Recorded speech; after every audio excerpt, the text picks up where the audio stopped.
po mga kapatid, ilisang tulog na lang, Friday na. Maradyaw na buntag sa mga kapatid natin sa Surigao. Napakarami pong nangyari sa nakalipas na araw. Ganun pa man, tiwala lang. For now, tara na't magtsikahan sa ating Anong Latest? Go, Mama! Ito po, mainit-init pa. Biyaheng airport to airport lang, nasa Dubai na, pinauwi pa. It's my first time, hindi ko po alam kung ano yung kung gaano sila ka-strict nung time na to. Hinarang lang po kasi kami doon, tapos pinapunta kami, akala namin may site interview lang. Yan ang content creator na si Kier Garcia o mas kilala bilang everybody? Fukarat! Yan ang pangalan niya. Na-deny entry si Kier sa biyahe niya sa Dubai para sana mag-promote ng isa nating local business. Hindi pa man niya isinisiwalat ang buong detalye, kumpirmado namang ligtas na siyang nakauwi sa Pilipinas at inaabangan ng mga netizen ang kanyang full story. I'm so curious mo, ano kaya nangyari dito? Alam mo, Pero, oo, kasi sa Dubai, I know that they're very, very strict. No? Yeah. Kasi some of my friends are mga flight attendants dyan na nag-base sa Dubai. And I know that they have very specific rules. Kahit sa, kunwari, pumunta kami doon, kailangan ganito ang pananamit, kailangan ganito ang pananalita, pagkausap mo sila, maging very respectful ka. Although this is very, parang basic. Pero I don't know kung ano yung exactly, bakit kinall out siya. I don't know. well, kasi yun nga, while Dubai, UAE, open city yan, they still follow strict guidelines based dun sa kanilang Bible, yung Quran. So yung Quran nila is integrated sa penal system nila. This is for Islam. Islam, no? So yung tinatawag nila nga Sharia law.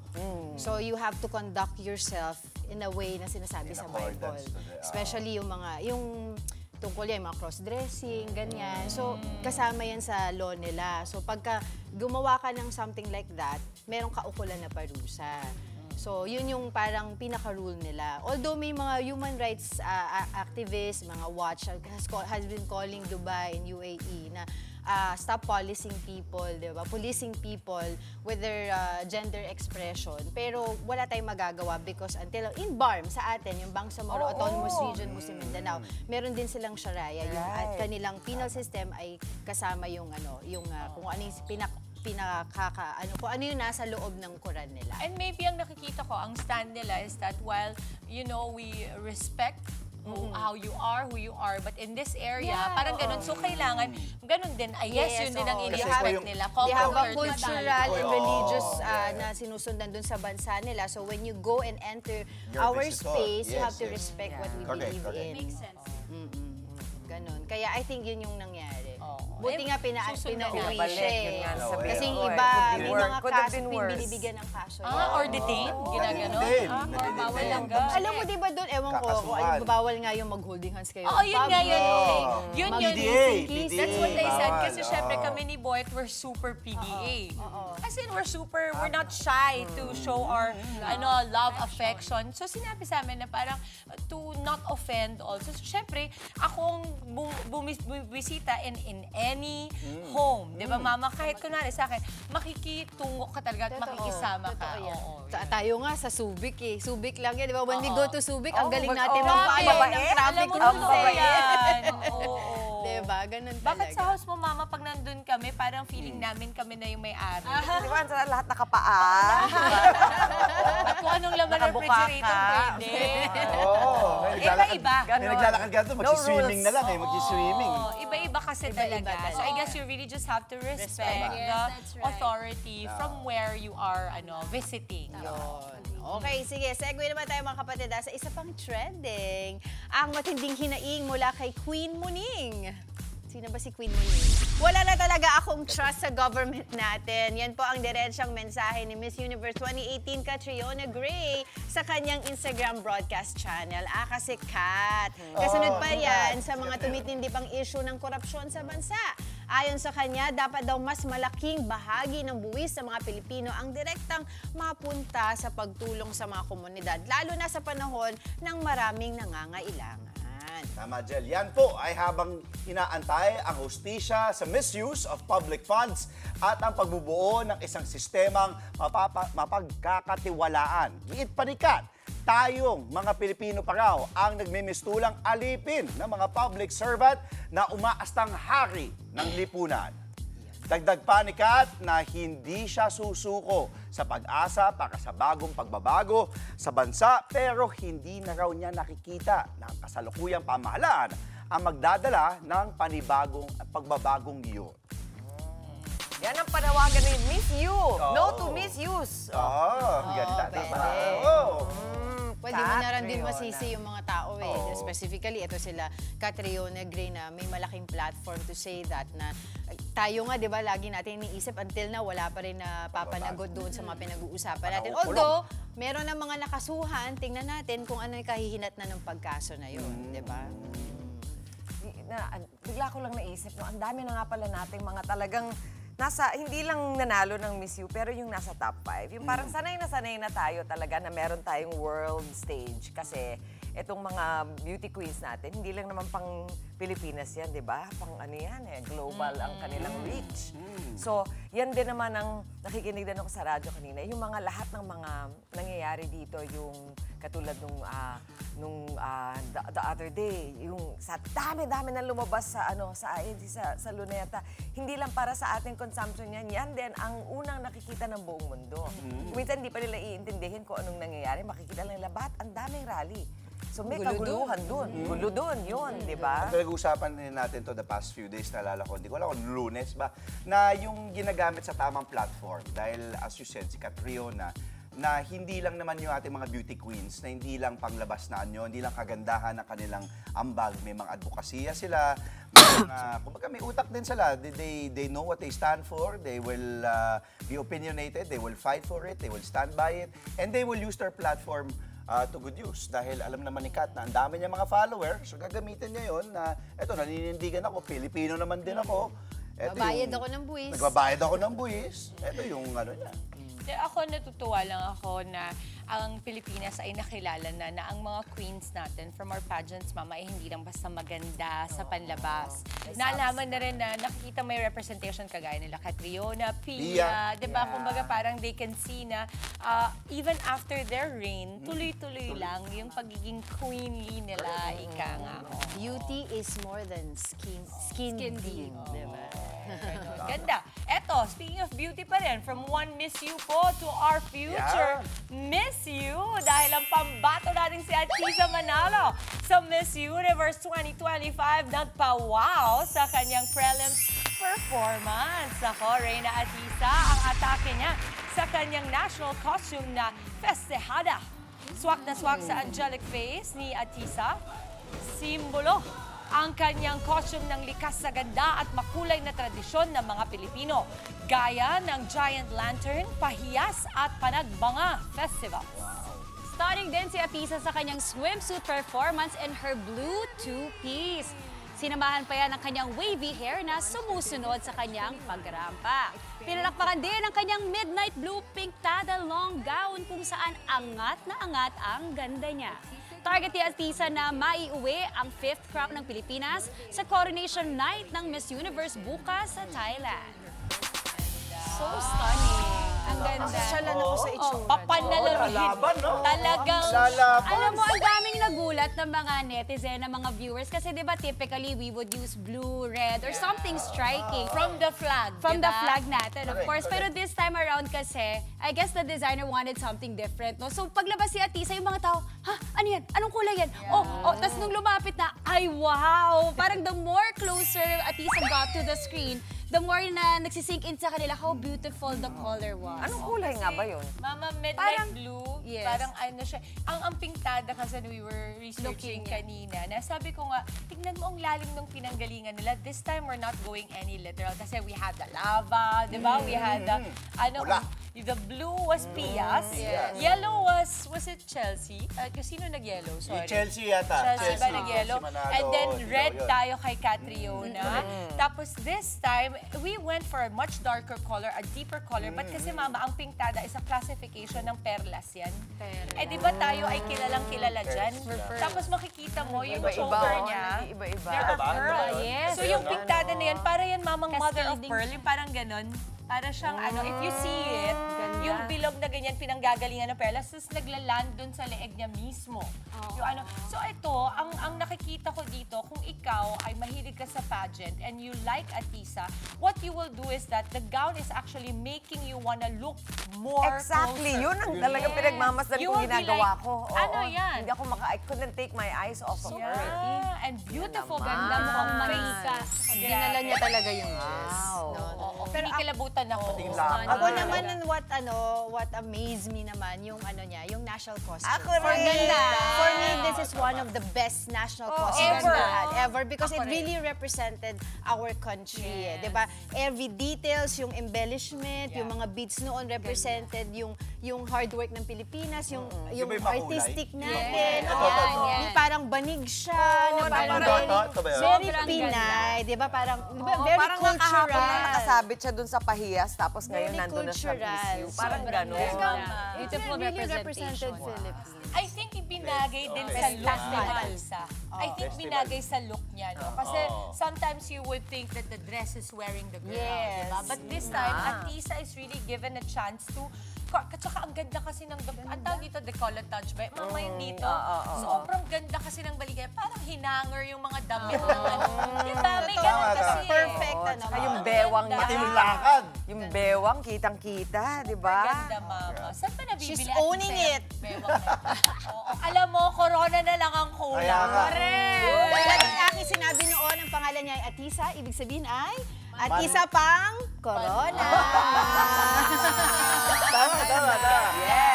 Kaya I think all the Filipinos are also so excited and we should continue rooting for Atisa. Yes. Kailan ba to? Bukas, sa Thailand. So, alright, mga prelim na to. Friday na bukas. Prelim siya. And so far sa mga list na nakikita natin, very present si Atisa. Strong contender. Iba kasi. Pinag-usapan. And I'm sure ibang bansa ay markado si Atisa na contender dito sa... Tingnan mo, pati Pilipinas. yung niya, yung ang tawag din dyan, yung sa lakad, ang tawag niya. doon. Pasarela. Pasarela niya. Pasarela. Alam mo, meron siyang softness at alam mo, ikaw talaga. Ano talaga, no? Sorry, alam niya. Pang-pageant yan. Pang-pageant. You're in the wrong ha? Ay, hindi kasi nag-host siya. Wait lang ha, bago may ma-trouble dito, I'll save you. Hindi, okay lang yun. Hindi, isa lang ako na dito. Inaakal ko yung kapasarela. Gusto ko din dati maglakad. Kasi save kita. Alam mo kung bakit alam niya? Kasi nag-host siya madalas. Yes. Akala ko kasi dahil walang kaugnayang iba. Pasarela walk. Ang dami natin ginagest dito. Pasarela walk. Hindi ko natandaan ako. Good luck sa'yo, Atisa. Bye po. Hindi, okay tayo. Wala tayong problema dyan. Good luck kay Atisa Manalo. Matapos mo ang ilang trending update yan. Ito na po ang ilang pampabuena mano namin sa inyo ngayong umaga. Dating Executive Secretary Lucas Bersamin, nilinaw na di siya nagbitiw, kundi pinalitan. Mga unang kaso sa issue sa mga maanumalyang flood control project na iraffle na sa Sandigan Bayan. Paglalabas ng arrest warrant laban kay dating Congressman Zaldico, malalaman sa mga parating na pagdinig. At sa showbiz, Ellen Adarna naglabas ng video ng umano'y pang-aaway ni Derek Ramsey sa kanya. Serbisyo publiko para sa ating mga kapatid na PWD, alamin ang mga benepisyo ng pagsali sa kooperatibang binuo para sa mga people with disability. Abangan yan sa PSP, Public Service po. Happy jamming naman tayo mamaya kasama ang isa pang rising OPM artist na si Myros Apasible. Tugtugan tayo ulit live na live.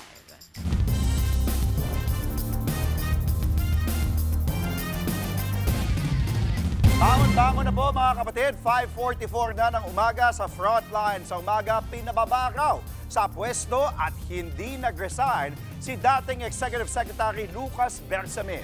Pinalagan niya rin ang pagkakadawit ng kanyang apo sa umano'y pagsingit ng pondo sa 2025 national budget. Nasa frontline na balitang yan, si Cheryl Cosip. Both officials respectfully offered and tendered their resignations out of delicadeza. Yan ang sinabing dahilan ng palasyo nang inanunsyong nagbitiw na sina Executive Secretary Lucas Bersamin at Budget Secretary Amina Pangandaman noong Lunes. Pare-pareho silang idinawit sa 100 billion pesos na insertion sa 2025 national budget. Pero sa panayam ko kay Bersamin sa One Balita Pilipinas, sinabi ng dating Executive Secretary na hindi siya nag-resign. Pinababa raw siya sa pwesto. Idinaan daw yan sa isang tao na malapit sa kanya. He was trusted with that responsibility. Sabihin sa akin na I had to go.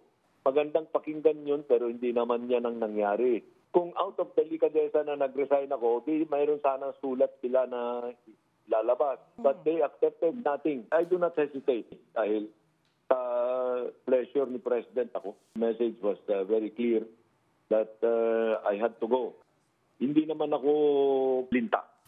Ayon kay Senate Blue Ribbon Committee Chairman Ping Lacson, nangyari ang balasahan sa gabinete matapos magpadala ng sulat si dating DPWH Undersecretary Roberto Bernardo kay Pangulong Bongbong Marcos. Sabi raw ni Bernardo kay Lacson, ginamit lang ang pangalan ni Pangulong Marcos ng ilang tao sa Malacanang. Yan ay sina dating Presidential Legislative Liaison Office Head Adrian Bersamin at dating Education Undersecretary Trigiv Olaivar. Si Adrian Bersamin ay apo sa pamangkin ni dating Executive Secretary Bersamin. Matatandaang sinabi ni dating Congressman Zaldico sa kanyang video na kinumpirma niya kay Yusek Bersamin na pinapasok ni Pangulong Bongbong Marcos ang 100 billion pesos sa 2025 budget. Dinepensahan naman ni dating ES Bersamin ang kanyang apo sa pamangkin na si Yusek Adrian. Hindi raw siya sang-ayon sa pagkakadawit nito sa isyu ng katiwalian. Mahal na mahal ko si Adrian para kung sariling anak na. Hindi ko maintindihan kung bakit nadadamay ng ganyan yan. Napakabait na tao yan. Kaya yung pag-i-implicate sa kanya ng masama, hindi ko gusto yan. Hindi ko sinasang-ayunan yan. Pero nang tanungin kung konektado ba ito sa pagpapababa sa kanya bilang Executive Secretary. Hindi ko alam kung connected or not, but I presume na may kinalaman. Sinabi rin daw ni Bernardo kay Lacson kung saan napunta ang budget insertions.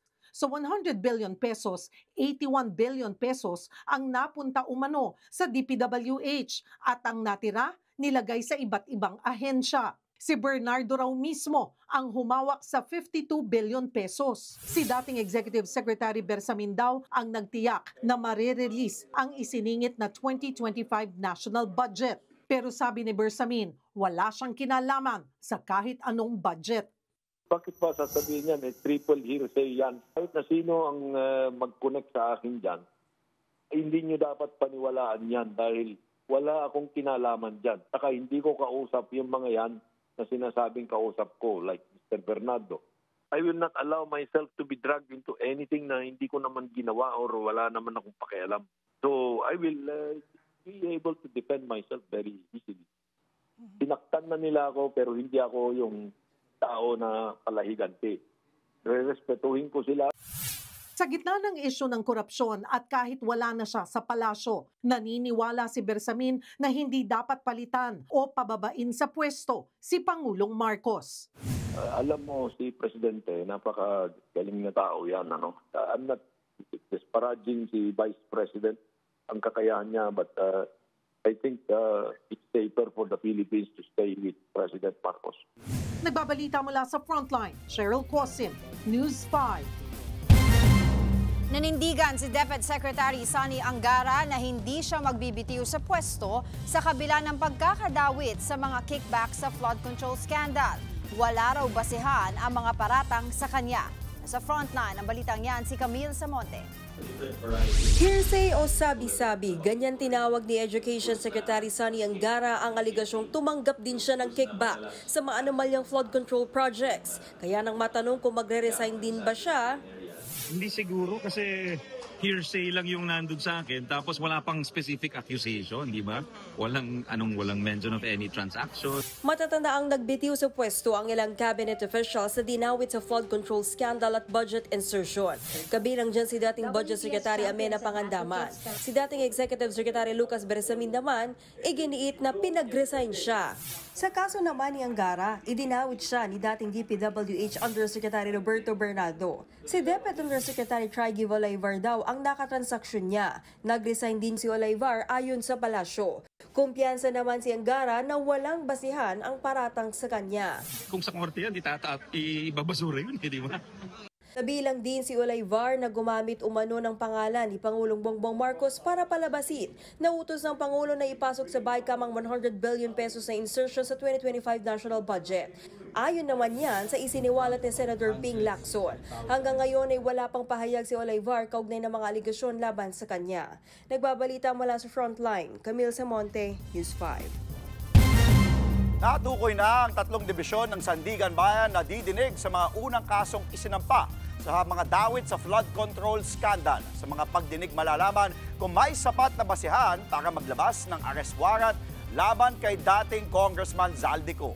Nasa frontline na balitang yan, si JC Cosico. Nairaffle na ng Sandigan Bayan ang mga kaso ng graft and malversation kay Zaldico, ilang opisyal ng DPWH Mimaropa at ilang opisyal ng SunWest Corporation.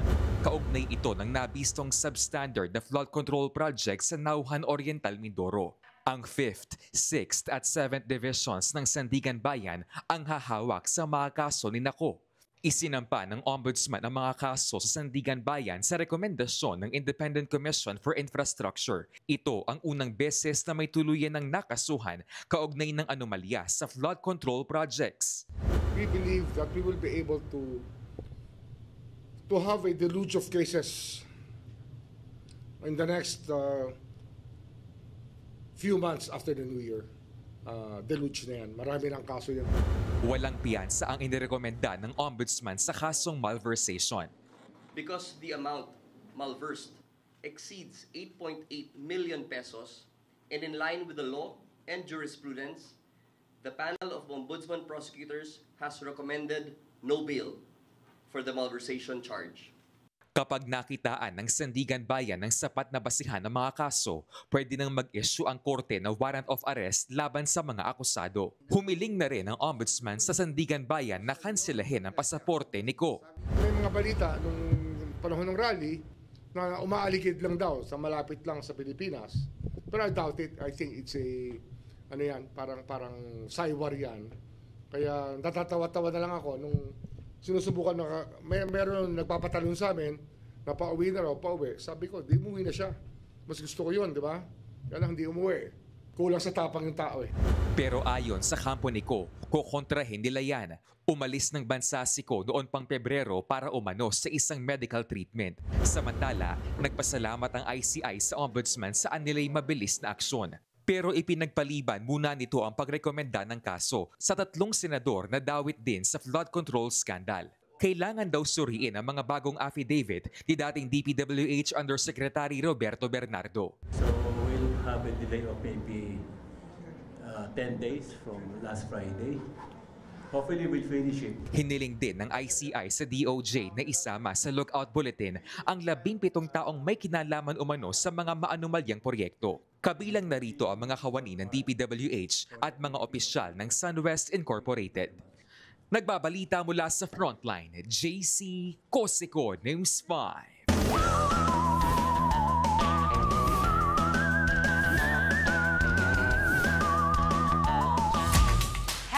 Happy Thursday mga kapatid para sa mga nagpaplano pong biumahe o maki-on the go ngayong darating na weekend. Alamin muna natin ang magiging lagay ng panahon. Maki-weather update po tayo kasamang ating nagbabalik fresh na fresh mula sa mga alon. Ang ating resident meteorologist, weather Tito Alvin, na lagi may panahon para sa iyo. Tito Alvin. Good morning, Mami Dims, at good morning mga kapatid. Namiss ko kayong lahat ha. Ulat panahon na po tayo ngayong araw ng Huwebes. Sa ngayon, wala pa naman tayong binabantayang panibagong bagyo o low pressure area sa loob at maging sa labas ng ating Philippine Area of Responsibility. Pero ito pong ating Intertropical Convergence Zone ang nagdadala po ng mga pagulan sa ilang bahagi ng Mindanao. Ito namang easterlies ang nagdadala po ng mga pagulan or mataas na chance na pagulan dito sa eastern section ng Luzon. Samantalang itong shear line o yung bangga ng ating northeast monsoon at easterlies ay nakaka-apekto po dito sa eastern section ng northern Luzon. At ito namang northeast monsoon dito po sa extreme northern Luzon at medyo malakas po yan ha. So meron tayong mga possible na mga pagulan dyan po sa itaas na bahagi ng ating bansa. Dahil nga sa ating Intertropical Convergence Zone na medyo bumaba sa ngayon is yung concentration ng ating mga possible thunderstorms ay nandito po sa rehiyon ng Davao, Soc Sargent, kasama na po dyan ng ilang bahagi ng BIRMM at umabot pa po yan dito sa area ng Basilan at Sulu, maging dyan po sa area ng Tawi-Tawi. Samantalang mga localized o mga pulupulong pagulan o thunderstorms naman ang ating aasahan sa natitirang bahagi ng Mindanao. Dito naman sa areas ng Visayas, maliwalas din ang panahon natin dyan, pero possible po yung ating mga afternoon showers at thunderstorms. Mas mataas lamang po yung ating tsansa ng pagulan sa areas ng Palawan dahil po sa epekto ng ating tinatawag na Intertropical Convergence Zone. Magiging maliwalas naman ang panahon natin sa malaking bahagi ng Luzon, pero ito pong areas ng Quezon, possible po yung ating mga thunderstorms yan dahil doon sa ating easterlies. Ito namang area ng Isabela, maging dito po sa area ng Cagayan, umaabot po o nag-extend yung ating tinatawag na shear line na kung saan nagdadala po yan ng mga possible pagulan at mga thunderstorms. Samantalang itong areas ng Basilan, Calayan at Pabuyan Group of Islands, apektado po ng ating tinatawag na northeast monsoon. Malakas po ang ating hangin dyan at possible po yung ating mga mahihinang pag-ulan. At mas madalas po yan tuwing hapon at gabi. Mas maliwalas naman ang panahon natin sa natitirang bahagi ng Luzon at if ever may mga pagulan tayo, ito po yung mga possible na mahihinang pagulan lamang tuwing sumasapit ang hapon at gabi. Dito po sa Metro Manila, ganun din po ang ating aasahang panahon. Magiging maganda po ang sikat ng araw ngayong umaga hanggang tanghali. Mas nagiging maulap tuwing hapon at possible din po yung ating mga pulo-pulo lamang o yung mga dagdiang pagulan na nangyayari nga tuwing hapon at gabi. Kaya sa mga lalabas ng bahay, ugalin pa rin po natin ang pagdadala ng payong o anumang pananggalang sa ulan. Bago na mga kapatid, ang ating araw po ay sumikat o sisikat mamayang 5:59 ng umaga at muli po yan lulubog mamayang 5:24 ng gabi. At yan muna latest sa ating lagay ng panahon ngayong araw ng Huwebes. Muli ako po ang inyong weather dito, Alvin, na laging may panahon. Para sa'yo. Paingiti mo nakapagpahinga. Poging-pogi, brother Oo, pati buhok, nakaganon.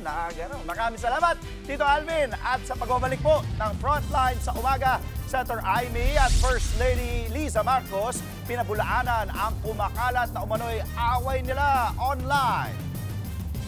Kabuang yaman ni Pangulong Bongbong Marcos umabot sa mahigit 389 million pesos noong 2024. At Andrea Brillantes enjoy raw sa pagiging single. Marami pa tayong baon para sa mas siksik na umaga. Tutok lang sa inyong paboritong morning kasalo. Ito ang Good Morning Kapatid!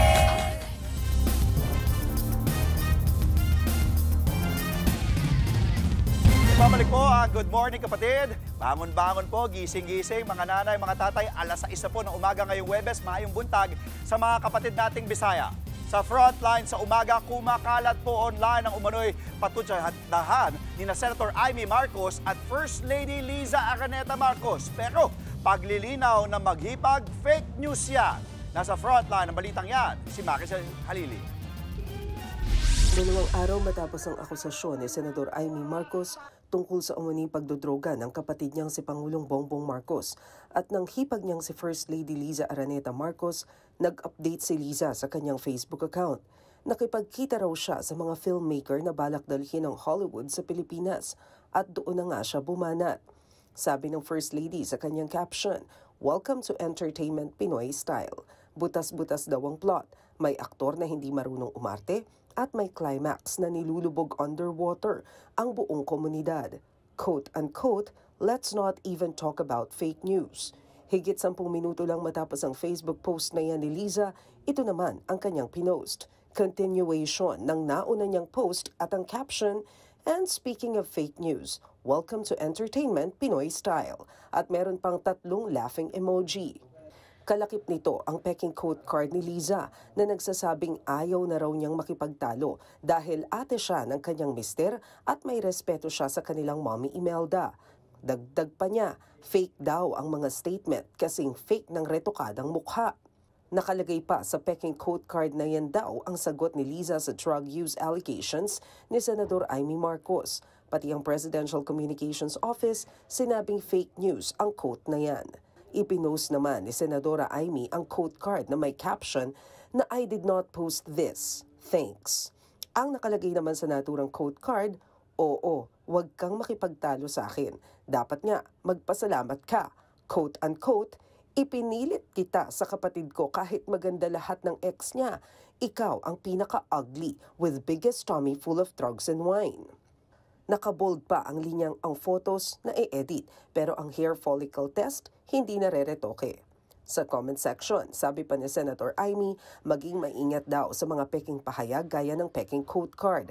Nakakadagdag lang daw ito sa ingay na hindi naman makakatulong. Nag-post naman si Senador Amy ng screenshot na nagpapatawag ng emergency meeting ng mga mayor sa Ilocos Norte. Galing daw ito kay Presidential Son at House Majority Leader Sandro Marcos. Giit ng senadora na iintindihan niya kung may gagawin ng mga Ilocano para di sila pag-initan. Dagdag niya, pangalagaan daw ng mga Ilocano ang kanilang sarili mula sa palasyo at sa Batang Marcos. Sa isa pang Facebook post, sinabi ng senadora na kinansela na ang naturang emergency meeting. Ang sagot naman dyan ng palasyo, bakit nadamay na siya ng mga Ilocano? Siya lang naman yung nagsalita sa INC rally. So bakit pati mga Ilocano pinag-iingat niya? Alam naman ng Pangulo, alam naman niya na ang Pangulo ay mahal ang mga Ilocano. Huwag siya mandamay, solo niya lang yan. Nagbabalita mula sa Frontline, Maricel Halili, News 5. Umabot sa mahigit 389 million pesos ang kabuuang yaman ni Pangulong Bongbong Marcos noong nakaraang taon. Base yan sa idineklara niyang Statement of Assets, Liabilities and Net Worth o SALN as of December 31, 2024. Tumaas yan mula sa 381.4 million pesos na net worth ni Pangulo noong 2023. Halos 10 million pesos naman ang tinaas ng kanyang 2023 net worth mula sa kabuuang yaman niya noong 2022 na 371.4 million pesos. Dito lamang Oktubre nang luwagan ng Ombudsman ang patakaran sa paglalabas ng SALN ng mga opisyal ng gobyerno.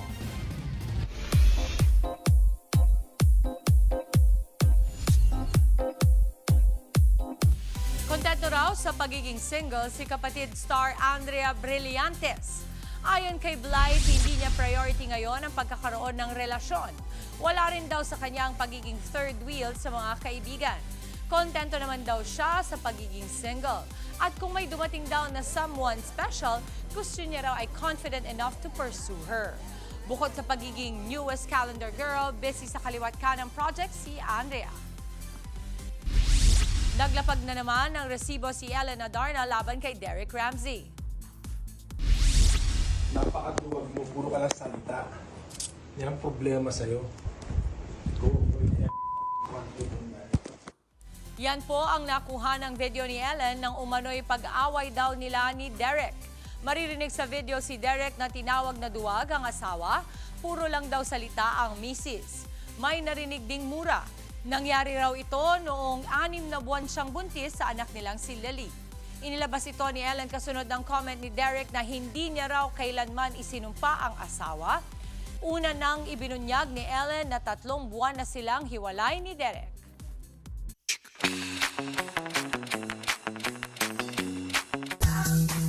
Usapang traffic naman po tayo ngayong Thursday morning. Patuloy pa rin ang isinasagawang road at drainage updating project ng Department of Public Works and Highways or DPWH sa ilang mga kalye sa Barangay Parancillo, Villa sa Valenzuela. Kaya naman silipin natin ang live traffic update dyan. Kasama ang ating dancing traffic tito na si Tito Mondi Lopez. Tito Mondi, ano ba music natin ngayon?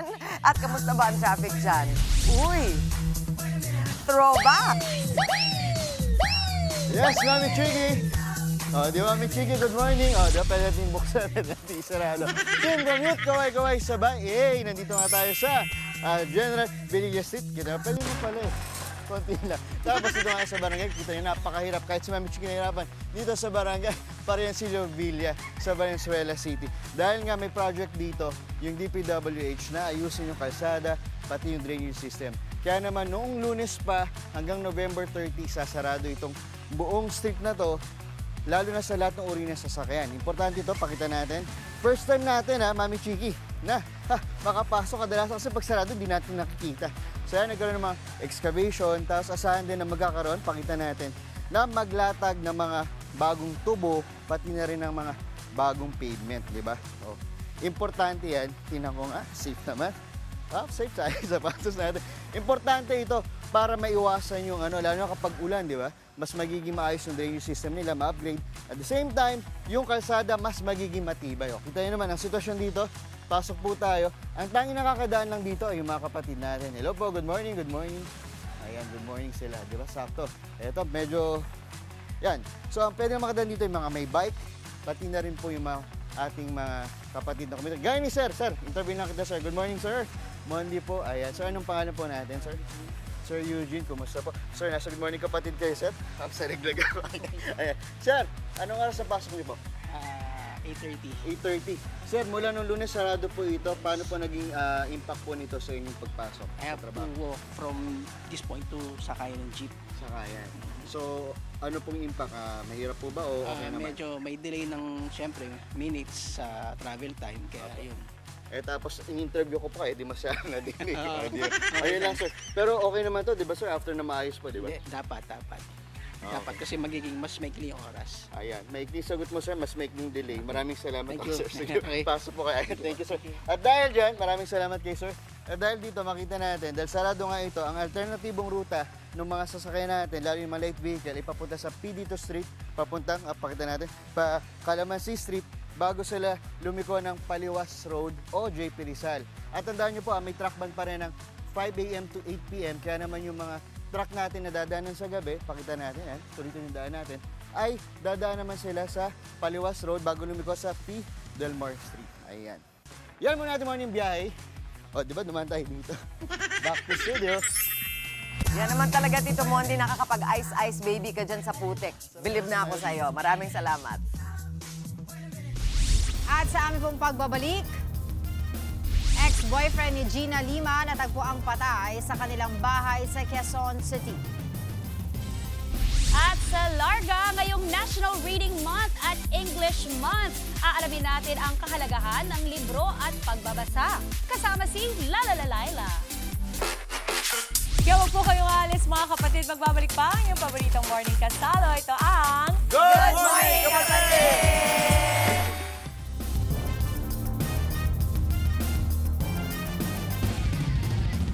Babalik po ang Frontline sa umaga sa Good Morning Kapatid. Maselang paksa at balita po, mga kapatid.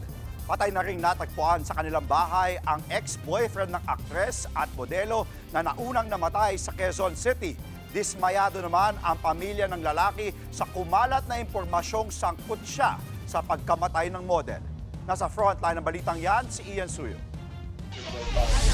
Sa CCTV footage na ito, makikita ang pagpasok ng dating magkasintahang freelance model na sina Gina Lima at Ivan Ronquillo sa isang kwarto.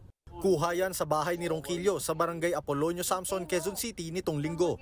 Masaya pang nagkukwentuhan ng dalawa, pero ilang oras matapos niyan, nawalan ng malay si Lima sa parehong lugar.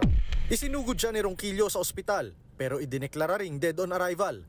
Kinuyog naman ng mga kaibigan ni Lima si Ronquillo. Nagkaroon ng pagdududang may kinalaman si Ronquillo sa pagkamatay ni Lima dahil may mga nakitang pasasahita ng babae.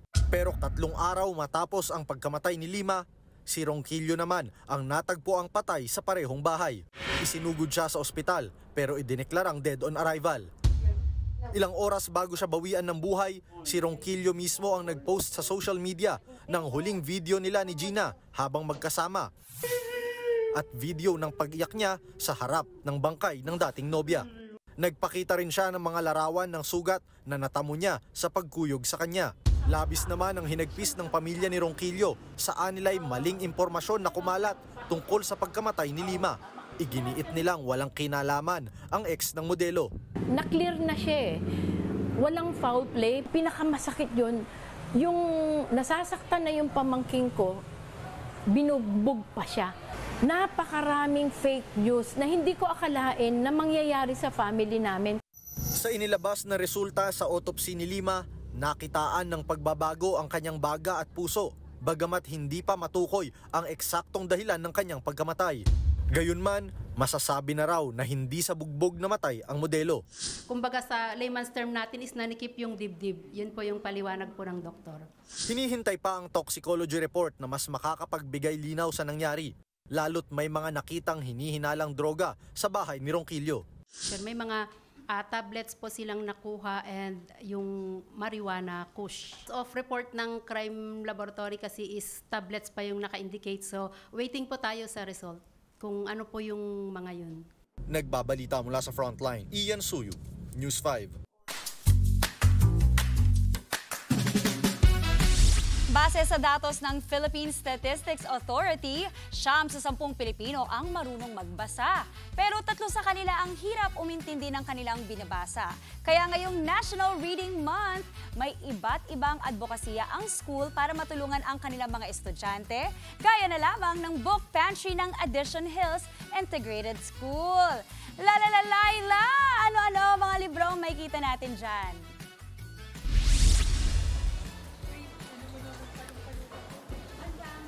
Good morning, Maui! Good morning! Ay, waka klasiko. Bumuka ang bulaklak.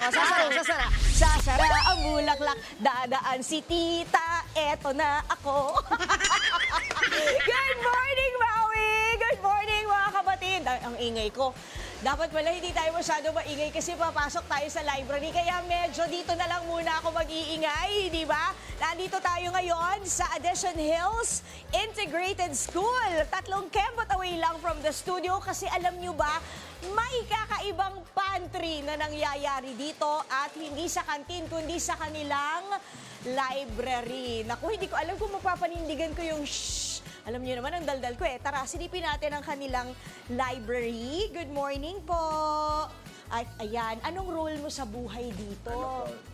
Mga tagalista lang po sa makakuha ng libro. Ah, okay. Kasi tingnan nyo, ito, tingnan nyo lang ito. Meron silang tinatawag dito na book pantry. Oy, ano yun? Parang bago sa pandinig ko, ha? Sige, para alamin natin kung ano ba talaga ang book pantry at eto, yung kanilang book pantry na tinatawag at kung bakit sila meron ito. Kausapin na po natin ang ating Head Teacher 3 for English Department / Librarian. Nakamukha ni Jackie Manabat.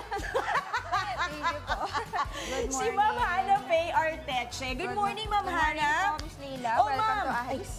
Dapat ba nag-iingay ako? Kasi Okay lang po. Okay lang, Walang pwede lang. problema. oh. Yes po, basta Just ikaw. for now. Now lang. Yes Sige. po, sige Ma'am, po. kwentuhan mo naman kami. Ano po ba yung book pantry? Ang book pantry po Kakaiba ay... eh, Yes, di ba? kasi Oh. sanay tayo sa food pantry, Oo. di ba, nung pandemic. So, ngayon, ang aming ipapamigay instead of food ay mga libro, which is also food for the brain naman. Ayun naman. Yes. Pero bakit natin to ginagawa? Ginagawa po namin ito in celebration na rin, isa sa mga activities namin for the English Month.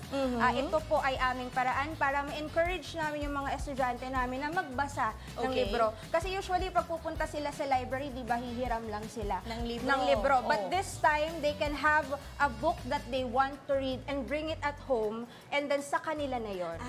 As in, pinamimigay. Pinamimigay, ng libro. yes, ng Nakakatuwa libre. naman. So, pipili talaga sila ng libro.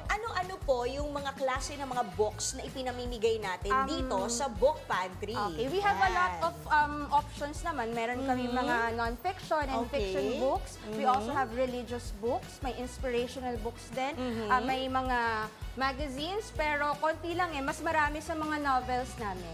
Ayan. So talagang parang English literature ang Yes, peg. Napasok mga na pasok ganon. pa rin Yes po, yes sa po. English, Yes po, sa English month. Pero Yes. ma'am, tanong, eto po ba lahat ng librong to ay in English also? Parang may konti kaming libro in Filipino, pero hindi siya ipapamigay. Ano siya? More on pang-borrow lang siya. Opo. Ang okay. pinapamigay namin ngayon is mostly mga English books talaga. Ayan. So Mga nakakatuwa. novels yan. O, diba? Ganito. Mamaya, wow, ang ganda naman ito, grabe. Diba? Defying Gravity. Gusto niyo yun? Kung gusto Elsa niyo ba? kung gusto And niyo Glinda. kung gusto niyo kumuha, pwede rin Huwag po naman, kayo. katawa ko pa yung mga bata, di ba? Tsaka na lang. Pero ano to, tuwing every year po ba natin to ginagawa? Kasi kung meron ka pang next year, promise, magdo-donate ako ng libro. And speaking of which, pwede ba kami mga outsiders na mag-donate ng libro? Yes po, very much welcome po kayong mag-donate ng libro sa amin kasi every year naman meron kaming English Month celebration. Actually, this is the second book pantry na aming ginawa sa high school department. Ayun. Opo, so every year meron kaming activity, iba-iba actually, pero second time namin mag-book pantry. Ayun, maganda yon. Alam nyo kung bakit? Sa side natin na magdo-donate ng mga libro sa Addition Hills Integrated School, madi-declutter yung ating mga space sa bahay. Yes. At the same time, pwede tayong kumuha o bumili ng mga bagong libro. Tapos pag hinand-me-down natin sa kanila, may bago kayong mga libro to give away, kasama ng mga books na nasa library rin, pwede rin kayo makapag-declutter from the shelves and then add new ones. Ang galing ng concept niyo! Yes, more books to share. Oo nga. Yes po, and diba? hindi lang learners ha, pwede teachers, pwede ang non-teaching personnel, mga utility namin, and even the parents. Nakakatuwa. Very welcome sila. Kaya nga po, book pantry for the AHIS community. Ayun. Not just for the learners, but for the community of AHIS. Nakakaingit naman. Parang gusto kong sana lahat ng eskwelahan, public or private, meron nito. Okay. Thank you so much, Ma'am Hana. Balik tayo ulit mamaya. I-tour mo ako dito. Sige po, no problem. Habang pwede pang mag-ingay sa Sige library. po. Kasi nung high school ako, sasabihin lagi nung library, ganun sa akin, diba? So, ganon, sige. So habang medyo tatahimik tayo ng konti, yan muna ang latest. Balik sa inyo. Ayan yung pinakang best ko, ha? Bulungan muna tayo, Laila. Baka mapagsabihan Tour mo tayo. ako. Maraming salamat, Laila. Sa amin pong pagbabalik, CWS Party List Representative Edwin Guardiola tinukoy ng isang kongresista na pinakamalaking kontraktor ngayon sa Kamara. Grupo ng mga consumer nananawagang itigil ang dagdag singil sa kuryente kasunod ng pinsalang iniwan ng mga nagdaang bagyo. Yan at iba pang mga balita ihahatid sa atin ni Ted Filon at DJ Chacha. At sa luto na po, lalagyan pa natin ng twist ang inyong fave merienda. Magluluto tayo ng smashed siomai. Harap ko na. Tuloy-tuloy lang po ang pagtutok, mga kapatid. Magbabalik pa po ang inyong paboritong morning kasalo. Ito ang Good Morning, Kapatid!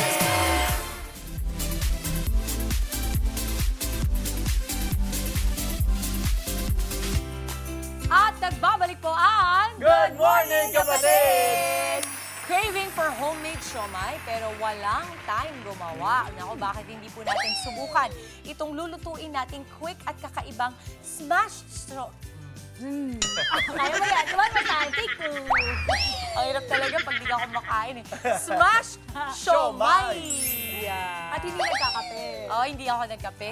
Ano po ang mga sangkap natin, Ang bossing? sangkap ng mga ito ay, wow, Uy, nagiging sabihin seryoso. ko, giniling na baboy, Ayun. spring onions, garlic flour, hindi flour, flour. Baka bulaklak yung ibigay na. Hindi naman. Ah. Oyster sauce, Okay. white pepper, soy sauce, at gyoza wrapper. Okay. Mama, pakita mo yung gyoza Ito wrapper na. natin. Yon, direct. Ito po ang gyoza wrapper. Ito pong hawak ni Mau. Ganyan po ang itsura. Yan. Maliit lang siya. Maliit lang po. Ang paraan ng pagluluto po sa isang bowl, paghahalu-haluin natin ang giniling. Ito, Mau. Okay. Ikaw na lang siguro. Ah, sige, Ikaw na yan, ako na. Dre. Sige. Kaya mo na yan. Asan yung mga Doon spoon tayo sa natin? pagsasmash Ito pala. mamaya. Oo. Ito. Ayan. First time ko nakarinig Hindi, ng hindi. smash halo lang. siomai, Yes. ha? Okay. Kasi Yeah. merong smash burgers. Oo, Pero this meron. time, Ito, smash siomai. siomai. Ito, Kakaiba. paghahaluin natin ang giniling, Giniling. spring onions. Spring onions, ito Opo. po. Yan. Haluin lang natin. Oo. Next, bawang. Sige lang. Next. lagyan mo lang muna. Iba na yung datingan mo ngayon, Dre. Parang pro na pro ka na. Hindi ka na nag-hesitate. Ano? Luya. Oh, magkasama na ata. Experience, yun. daily experience Kasama ba? na yung bawang pati yung luya. Oyster sauce. Oyster sauce. Ito Ito, po ito. yun. Sa Oh, tansyahan, si Dimples na bahala Okay. dyan. Tuturo na lang sa'yo ni Mama Dims. One. Sige pa. Sige pa. Ilan ba yan? Two.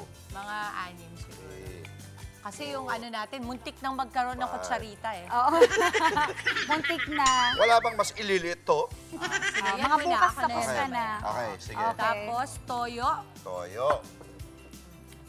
Yung toyong sauce, ha? Hindi yung toyong ano, ha? Hindi yung ano, hindi yung tao. Gano'n karami? Sige lang.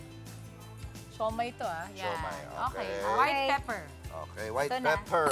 At flour. At flour. Sige, lahatin mo na yan. Lahat Siomai na to. naman. Okay. Tapos flour ang flour natin ay nandito sa likod.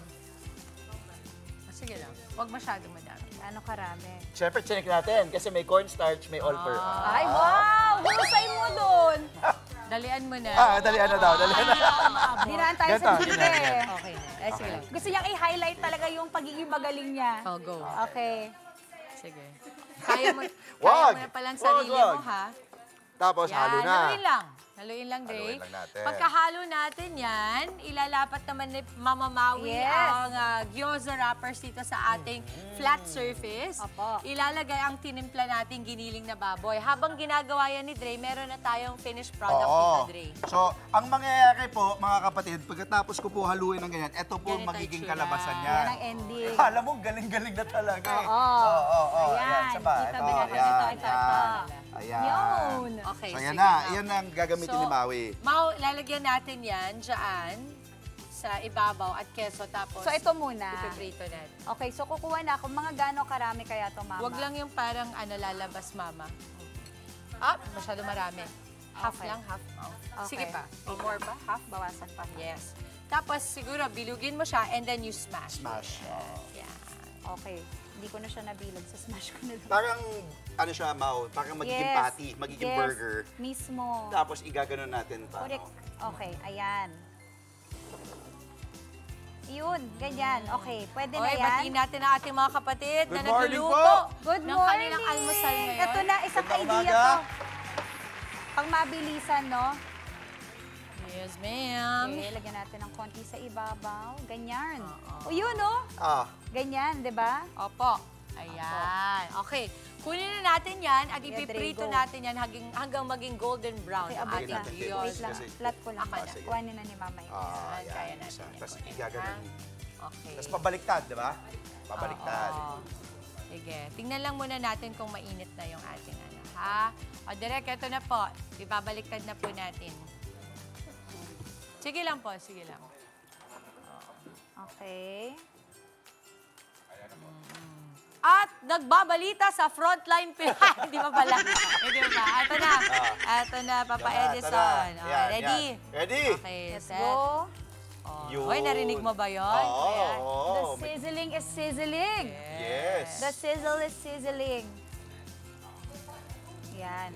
Kasi typically, di ba, ang siomay, Mama Dims, naka-steam Yes. or naka-deep fry. Ito naman, Yes, Mama. naka-flat, na smash, na, deep, na naka-fry. And bakit natin pabaliktad piniprito to, Dre? Bakit po? Ha? Akala ko alam mo. Pero pag mga beauty contest, ang Alam mo dami yung pasarela. Pero yung pasarela, alam mo. Alam ko kung bakit. Hindi yung wrapper kasi baka maluto yung baboy. Ako? Parang mali naman yung sagot. Nag-agree ako. Sabi ko, tama. Hindi, yun yun, di ba? Para maluto yung baboy. Kaya yun yung ano natin. Ayan. Oo, kasi pag nakano, hindi maluluto. Okay. Tama, tama. Yan. So magandang Kamusta, alternative to Mama? dun sa usual natin na siomay. Kasi yung siomay natin usually steamed yan. Tama, oo. Tama. Oo. Pero kung Tutuloy nakikita natin. mo na may laman talaga yung, gusto mo makita may laman talaga yung siomay na niluluto mo, pwede to. Kasi di ba minsan sinasabi nila ang siomay daw, madalas yan ang biktima ng yung extender. Yes. Di ba, Ito, Mau? kitang-kita mo. Laging sinasabi na, ay, extender lang yan. Kung tunay nga ba ang mga kanyang ingredients at laman. Yes. You know, it reminds me, Mama, of tacos, no? Parang magiging taco ang atake nito, mamaya. Yes. Tacos. Oo. Okay. Okay. Pag gusto ko kasi mapakita yung itsura, so sana abutan natin to. Maui, ikaw, dahil bilang eat girl ka, Aha. bisita ka sa kung saan sa mga restaurant or kainan, Yes. mga Michelin, Michelin, mga alam mo siomayan. yan? Yes. So, ano yung so far, naalala mong, uy, sarap na siomay yun Actually, parang wala pa naman kaming na-feature masyado. Giant, yung giant daw. Giant siomay, yun. Oo. Pero kasi in terms of siomay, konti pa lang eh. Pero to be fair, iba to tung sa luto. Kasi ngayon lang ako nakita ng flat na siomay. Yung smashed to. Oo, yung smashed. So, mas kumbaga innovative ang mga natin dito luto. Tingnan mo. Maulo. Pakita natin. Ito. Tingnan. Ganyan. Ganda. Okay, ganon. So, dapat manipis lang talaga. Kung hindi, Yes, masyado Parang siyang... siyang mukhang mini burger. Ganun diba? na rin, Parang, pwede. patty. Tsaka easy to eat yan, ha? Kasi manipis lang siya. Easy to eat talaga, lalo na pag masarap. Oo. Tsaka ito yung mga hindi na kailangan magkanin. Ay, naku, parang okay pa to sa Hindi, kanin. Pwede kanin. rin. Alam mo naman Oo, si basta Angela, kahit ano, lahat ikakanin, kinakanin. kanin. Kahit ano, ulam. Pati yung churros nga, muntik pang maghanap ng kanin. Kanin. Akala ko yung churros, lalagyan din ng chili powder eh. Akala niyo, direct Angela, look at how nice ganyan-ganyan this is. lang yan. Oo. Pero, Ganyan, oy, ganda. Pakita natin, pakita natin. Direct, Son. ganda. Ayan. Oh, nice. Okay. Pero pwede bang optional na walang cheese ito? Pwede rin walang cheese.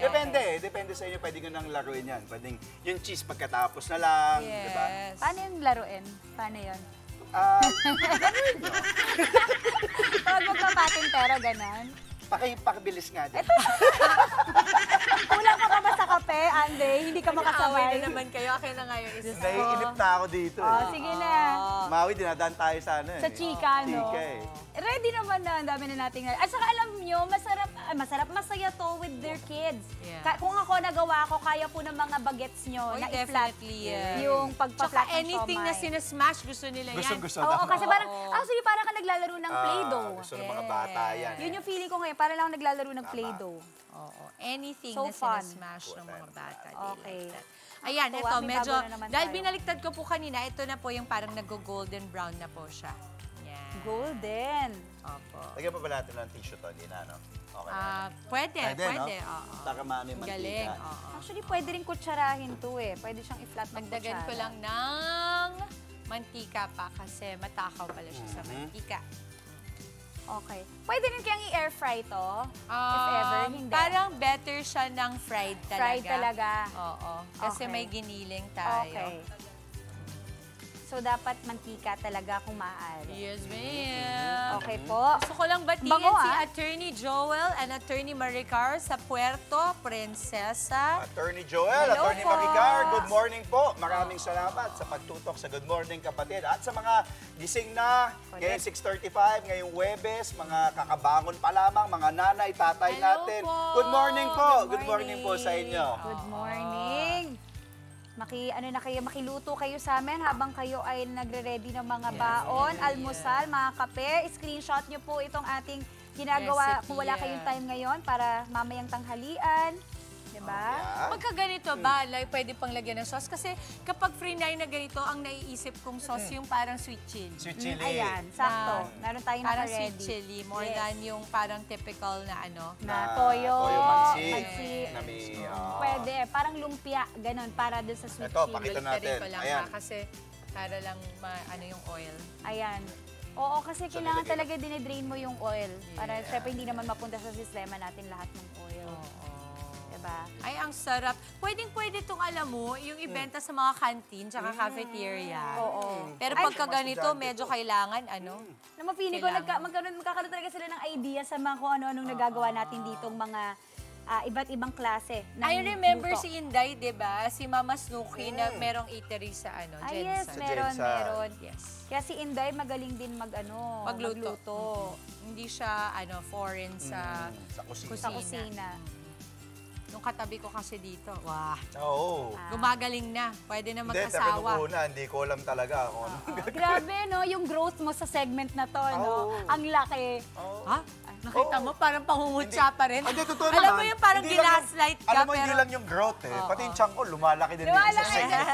Hindi lang yung chan mo, yung lumaki. Ayos, ano ba? Ayusin mo. Wala naman, yung ano... Hindi ka ba lalabas ulit bukas? yung appetite mo Wala bang lumaki. on the go bukas? Yung appetite mo for food lumaki din. Kasi ang sarap ng mga luto natin. Pakibilis lang. Tapos na! Ano ba? Utusan mo lang sa iba. Tapos na. Ayan, Okay, oh. pakita na natin. Ito, direct. So, ito po yung sa likod. Ito yung sa smash na part. Ito yung kakalagay lang natin. And then, ito, masalo to, mas fresh tong pagkakalagay. Yung gyoza wrapper, nabibili po yan sa grocery. Hindi ko alam kung sa palengke meron yan. Parang hindi ko pa nakita ata, no? Pero iba po ito sa wonton wrapper, iba po ito sa lumpia. Kailangan po sabihin nyo, gyoza. Gyoza, yes. Yun yung mas maliit, no? Basically, ito, ang itsura ng gyoza niyan, di ba, Mau? Ganito po. Yes, ginagayan siya dumpling, pang dumpling. So sa totoo, kung gusto niyo po na gawin na ganun din, lilitan niyo lang yung ilalagay ninyo. So ang feeling naman ng siomay natin ay parang feeling din ng gyoza. Oo, correct same naman, din yan. correct. Okay. O, papakita ko sa inyo. Sige Ito po. po, ganyan ang itsura na nakabaliktad. Ayun, ang daming, yun na, kailangan talaga i-drain yung Tingnan niyo po. mantika. Yes, definitely. Actually, tas, alam mo, pwede pa yan siguro lagyan ng mga garnish on top, no? If you're feeling a bit more sipag, kung For ikaw ay sure. sinisipag or mas creative. Oo. Pwede mo nga lagyan din ng, kunyari, gusto mo, dito mo Okay. nalagyan ng cheese after. Pwede. Pwede Or rin. yung spring onions Spring din. onion. ha? Pwede rin yun. Pwede. One soy, One soy. capsicum, charis. Parang Ann Curtis. Oo. Spell. Capsicum. Huwag na. Baka buminig kayo masyado sa spelling skills ko. Mamaya, text ko sa'yo yung spelling niya. Ang capsicum. Capsicum. Okay. Ayan na. I'm so excited. Diba ang gandang tignan? Angela, masarap ito. At Lalagyan na naman niya yan ng ng chili. Ng chili. Na nakakabahing. Yung chili niya nakakabahing. Nasa bag niya. Okay. Yung So, pala ito sikreto pwede na lang i-flip magaganda. din, itong isa. Mama. Okay. Okay. I'm so Diba ang excited. saya? Ako, I'm really enjoying yung mga luto natin. Para po dun sa mga magagaling magluto dyan at gusto nyong ibida ang mga recipe po ninyo. Flex Pwede nyo. nyo yan. Pwede. I-comment dito sa atin kung kayo po ay sa streaming nanonood. Or pwede nyo rin i-private Facebook, message sa ating Facebook page Yes. na Good Morning Kapatid. Uy, natutuwa ako. Ang daming mga nagtatag sa atin ng mga content nila coming from our, Totoo. hindi lang sa luto, pati yung mga kalokohan natin. Oo. May kalokohan ba tayo? Oo, Mas ikaw nga ang nag-lead Hoy, dun eh. easy. Ikaw ang leader eh. Di ba kain lang tayo? Kain lang. Luto na po. Mas ikaw yun. Ikaw talaga leader dito. Di ba ba natin titikman to? Kaya- Gutom na gutom Hindi na ako. Hindi Sa sobrang pa. tensyonado ka sa katabi kasi- ko yun. Sa sobrang bango nung amoy, gusto ko ng tikman. Wow, grabe. Huwag Muntik yan na ang maging pansin. makalat Kamusta? Kayo Ganyan talaga. yan? Pansinin niyo yung good na ginawa ko. Huwag na Ganyan. yung mga kalat. Oh, Ganyan okay. yan siya. Oh. Ganyan siya. Hayaan mo na. Alam ko pag si Maui nasa studio. Yung keso nasa floor. Yung na. Kahit sa makeup room pa lang, pagpasok mo eh. Hindi ka umabot sa newsroom yung keso natin ngayon eh. I-try mo. Lagot ako Sir talaga. Patrick, Ma'am Okay, Grace. Sir Patrick Mga boss talaga. natin. Good morning po. Good morning. Oy, Boss Guido, good morning. Oh, Boss Gi, good morning. Presidente ng TV5. Okay na daw, at habang boss. O, ito na. Habang tinutuloy po natin ating Smash Siomai, balitaan po Yes. muna tayo kasama si Manong Ted and DJ Chacha. Morning.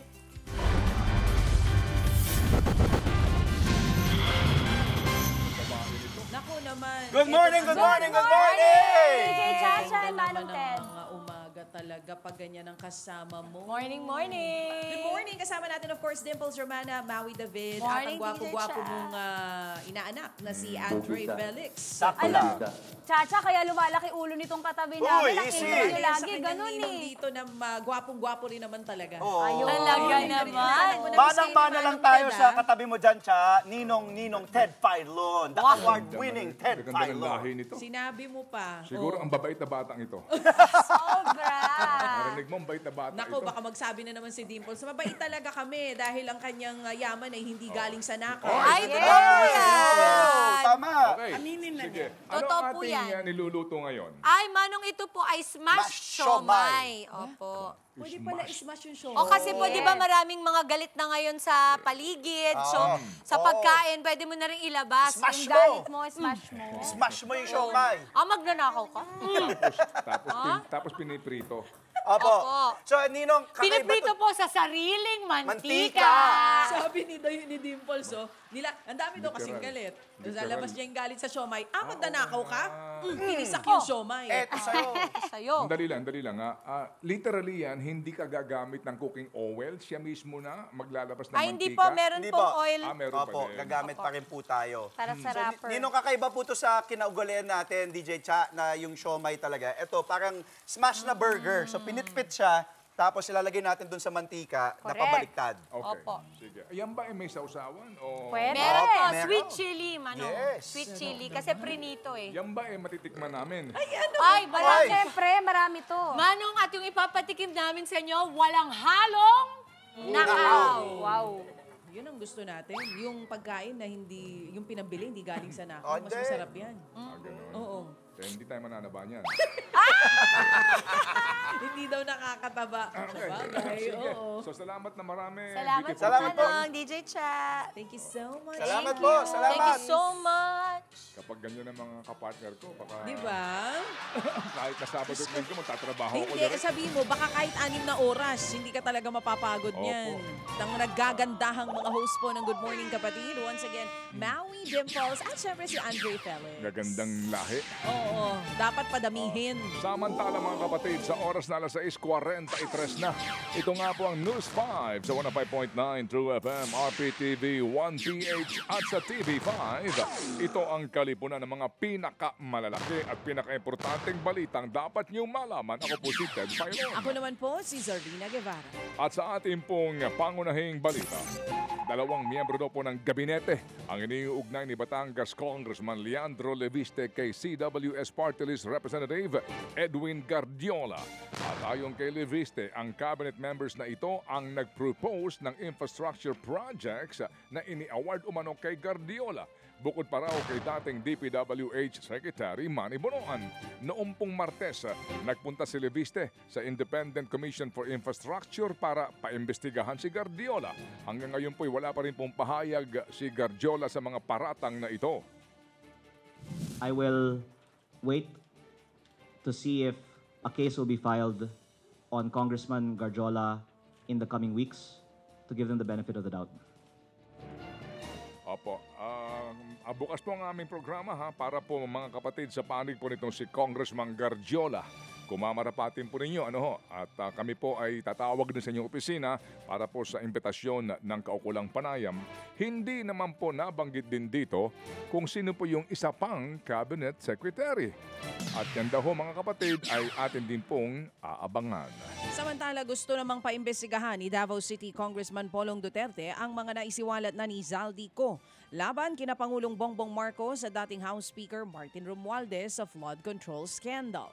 Ang giit ni Polong, nakababahala daw ang mga revelasyon ni Zaldico. Kaya gusto raw niyang mapaimbestigahan ang mga ito sa Kamara. Partikular na ang akusasyon ng 100 billion pesos na budget insertion na isiningit daw ng Pangulong Bongbong Marcos Jr. at ng pinsan na si dating House Speaker Martin Romualdez. Para naman sa National Unity Party, nagsisinungaling si Zaldico sa kanyang mga video. Bukod kasi sa hindi raw nakapanumpasiko, kaduda-duda raw na ibinibintang niya sa iba ang mga paratang sa flood control scandal.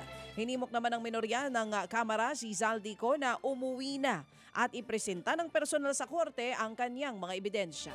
Samantala po naman daw, pinababa daw sa pwesto. Kumbaga inalis and last to know. At hindi nag-resign si dating Executive Secretary Lucas Bersamin.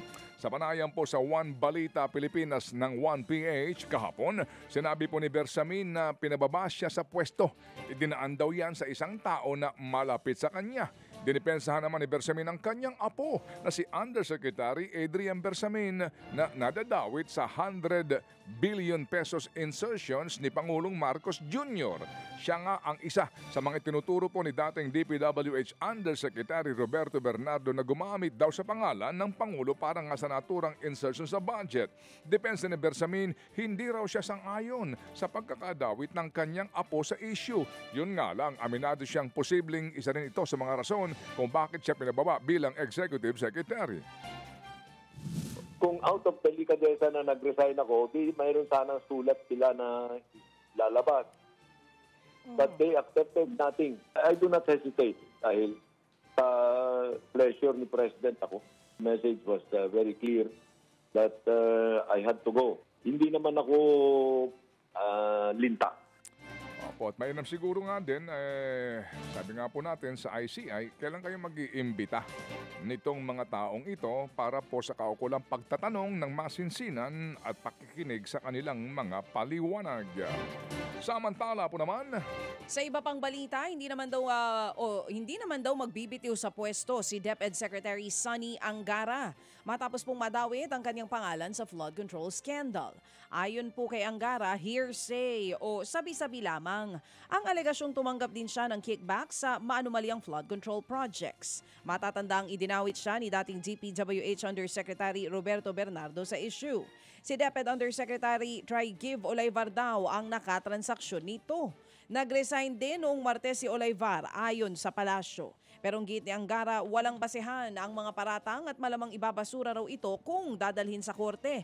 Hanggang ngayon, wala namang pahayag si Olaivar kaugnay ng mga alegasyon laban sa kanya. Yes sir, at bukas po muli ang ating pong istasyon at ang ating programa para po dito kay Adrian Bersamin at kay Try-Give Olaivar.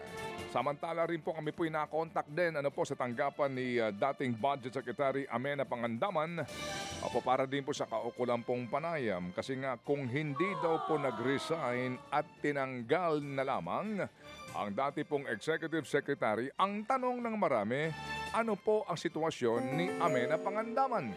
Siya ba'y naghain din ng kanyang courtesy resignation o siya rin po ay tinanggal ng ganun-ganun na lamang ng last to know, ika nga. Samantala po naman, itinanggi ni na First Lady Lisa Marcos at Senador Amy Marcos na sa kanila ang mga kumakalat na sagutan online. Sa isang Facebook post, niliwanag po ng unang ginang na hindi sa kanya kumakalat na quote card kung saan sinasabi umano niyang ayaw na raw niyang makipagtalo dahil ate siya ng kanyang mister at fake daw ang mga statement nito na kasing fake daw ng kanyang retokadang mukha. Pati po naman ang PCOO ay sinasabing fake news ang naturang quote. Niliwanag din po naman ni Senador Amy Marcos na wala siyang pinost na quote card na nagsasabing quote-unquote, ipinilit kita sa kapatid ko kahit na maganda lahat ng ex niya, ikaw ang pinaka-ugly with biggest tummy full of drugs and wine. Naka-bold pa ang linyang ang photos na i-edit pero ang hair follicle test, naka-post pa daw na ang photos ay na-i-edit pero ang hair follicle test ay hindi nare-retoke. Paalala po ni Senator Amy, maging maingat daw sa mga peking pahayag gaya po ng mga peking quote card. Nakakadagdag lamang daw ito sa ingay na hindi po naman daw nakakatulong sa ating inang bayan. 26 na piraso ng hinihinalang buto ng tao ang nakuha ng mga divers sa Taal Lake sa nagpapatuloy pa rin, tuloy pa pala, na search and rescue retrieval operations. Kaugnay pa rin po sa kaso ng mga nawawalang sabungero. Nakuha ang mga buto sa bahagi po ng lawas sa bayan ng Laurel. Nakasili daw ang mga ito sa itim na net.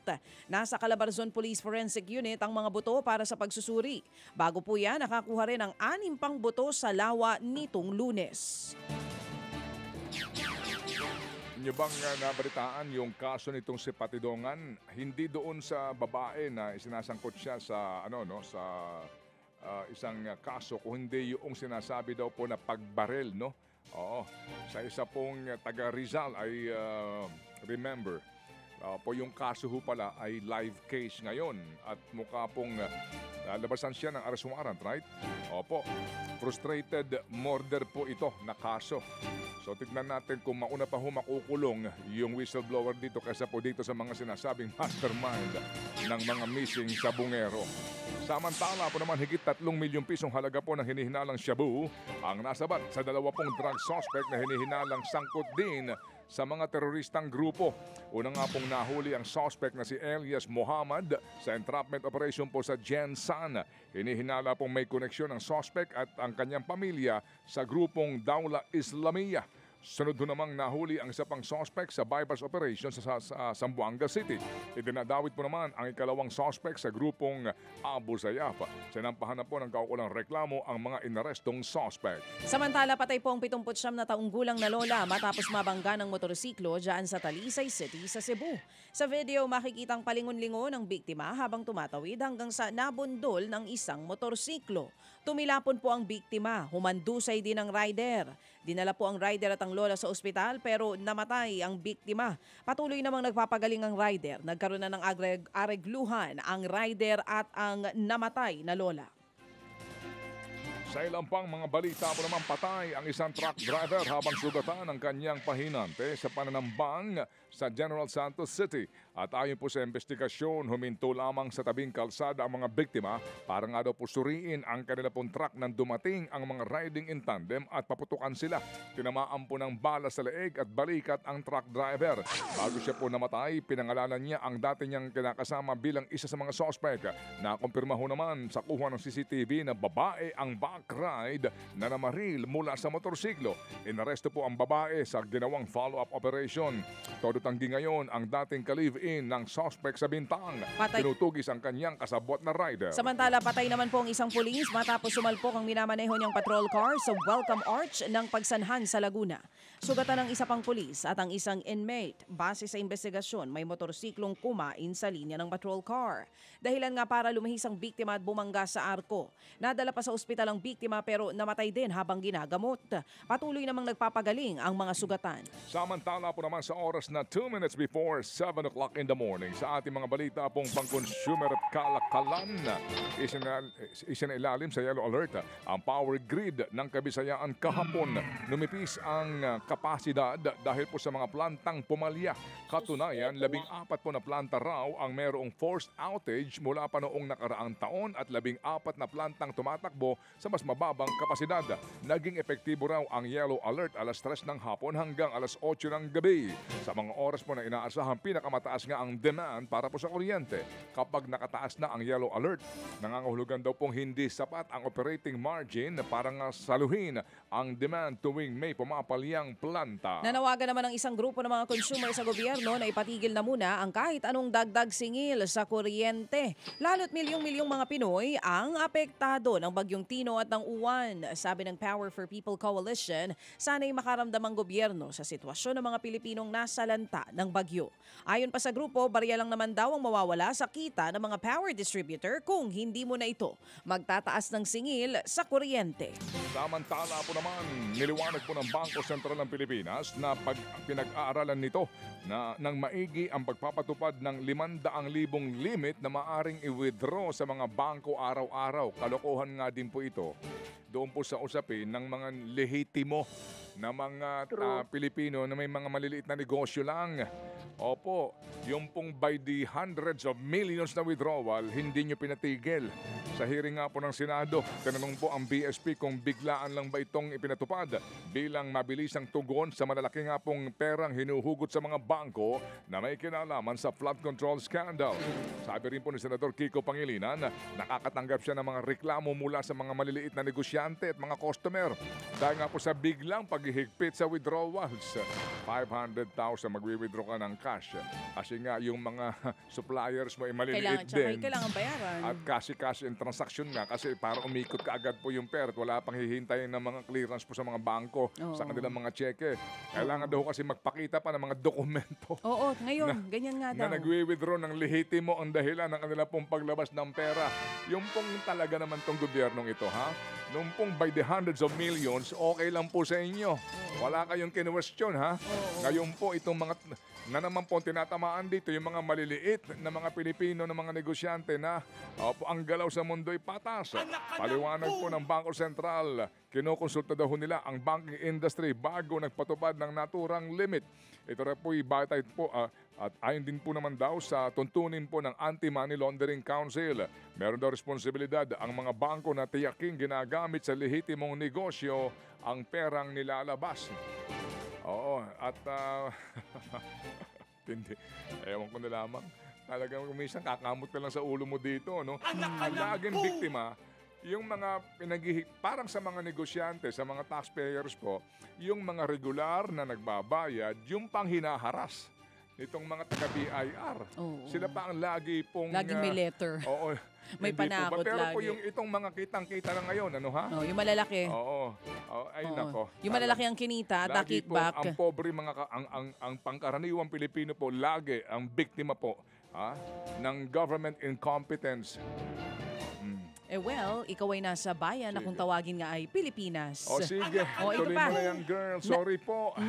At talagang nakakainis lang. Ito sa iba pang mga balita, mga kapatid, dadagdagan ng mga produktong agrikultura ng Pilipinas na exempted po sa 19% tariff ng Amerika.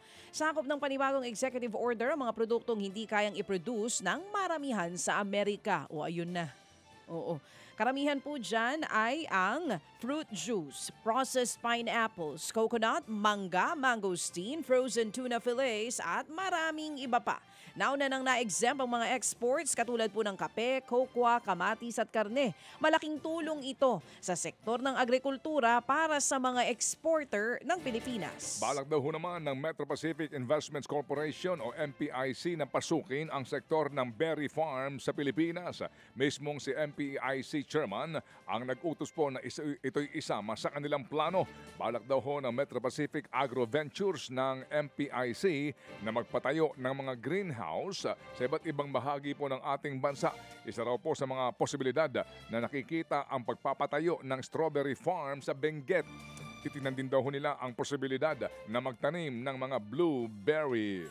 Nandito tayo ngayon sa Good Morning Kapatid kung saan nakikita natin ang ating smash siomai. Yan po ang expectation versus reality.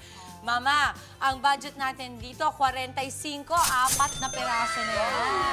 Nakakabusog yan. Oo. Kaya sa mga kapatid po natin, inaanyayahan po namin kayo kung kayo ay mahilig magluto, kayong champion ng inyong kusina, i-flex nyo po ang inyong specialty dito sa amin. Mag-comment po kayo, i-private message nyo ang inyong mga specialty sa Good Morning Kapatid Facebook page at malay ninyo, maibida natin ang inyong mga recipes dito po sa aming mini kusina. I-send nyo lamang po yan sa atin.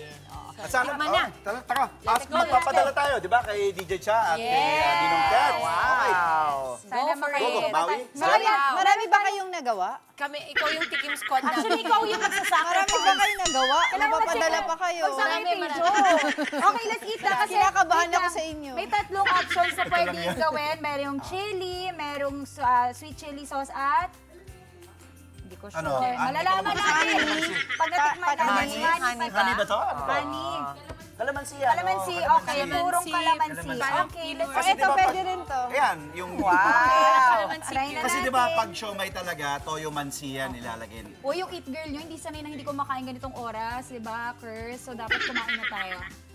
Ano, hindi ko naintindihan. Kayong dalawa, hindi, no? Yung oras kumakain na ako, mama. Kaya sa on the go. Yung wrapper. That's right. Kamusta, Mau? Pasok ba para bang Michelin selected? Big gourmand ba? Paglalaban ko to. Buti pa raw yung siomai. Pinaglalaban. Okay. Shout out sa mga pinaglalaban. Buti pa. Good. Ano, Jen? Pinaprito pala yung siomai wrapper, ganun. Mama, ano po to? Gyoza wrapper po ito. Gyoza wrapper. Opo. Mas maliit po siya. So, balik gyoza wrapper, Mama. Pero ang feeling natin ay feeling pang siomai. Kain po tayo, mga kapatid. 7-Eleven na po. Maui. Baon pa to. Ayan na. Larga mga kapatid, muling ibabatilip ni Laila ang ilan pang mga libro at eksena sa book pantry ng Addition Hills Integrated School. Marami pa tayo pa good vibes this morning. Kasama pa rin ang inyong Feb Morning Kasalo ang Good Morning Kapatid!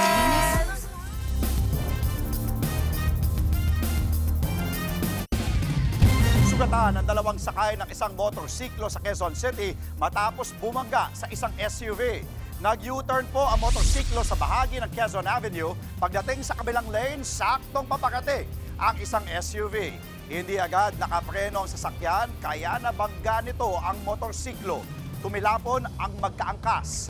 Ang masaklap pa, walang suot na helmet ang dalawa. Posible rin daw nakainom ang mga ito. Dinala na po sa ospital ang dalawang sugatan habang patuloy ang investigasyon sa aksidente. Posibleng susunod na raw nakakasuhan ng ombudsman ang mag-asawang Curly at Sara Diskaya kaugnay ng maanumalyang flood control projects. Ayon kay Ombudsman Boying Rimulya, tapos na raw ang preliminary investigation sa ilang kasong kinasasangkutan ng mga Diskaya. 3 raw dyan ay sinumite na for resolution. Sa susunod na linggo, posibleng isampa ang kaso. Kabilang sa nakikitang kaso ng Ombudsman ay malversation of public funds at plunder. Nakakuha ng 31 billion pesos na halaga ng proyekto sa gobyerno ang mga kumpanyang may koneksyon sa mga Diskaya.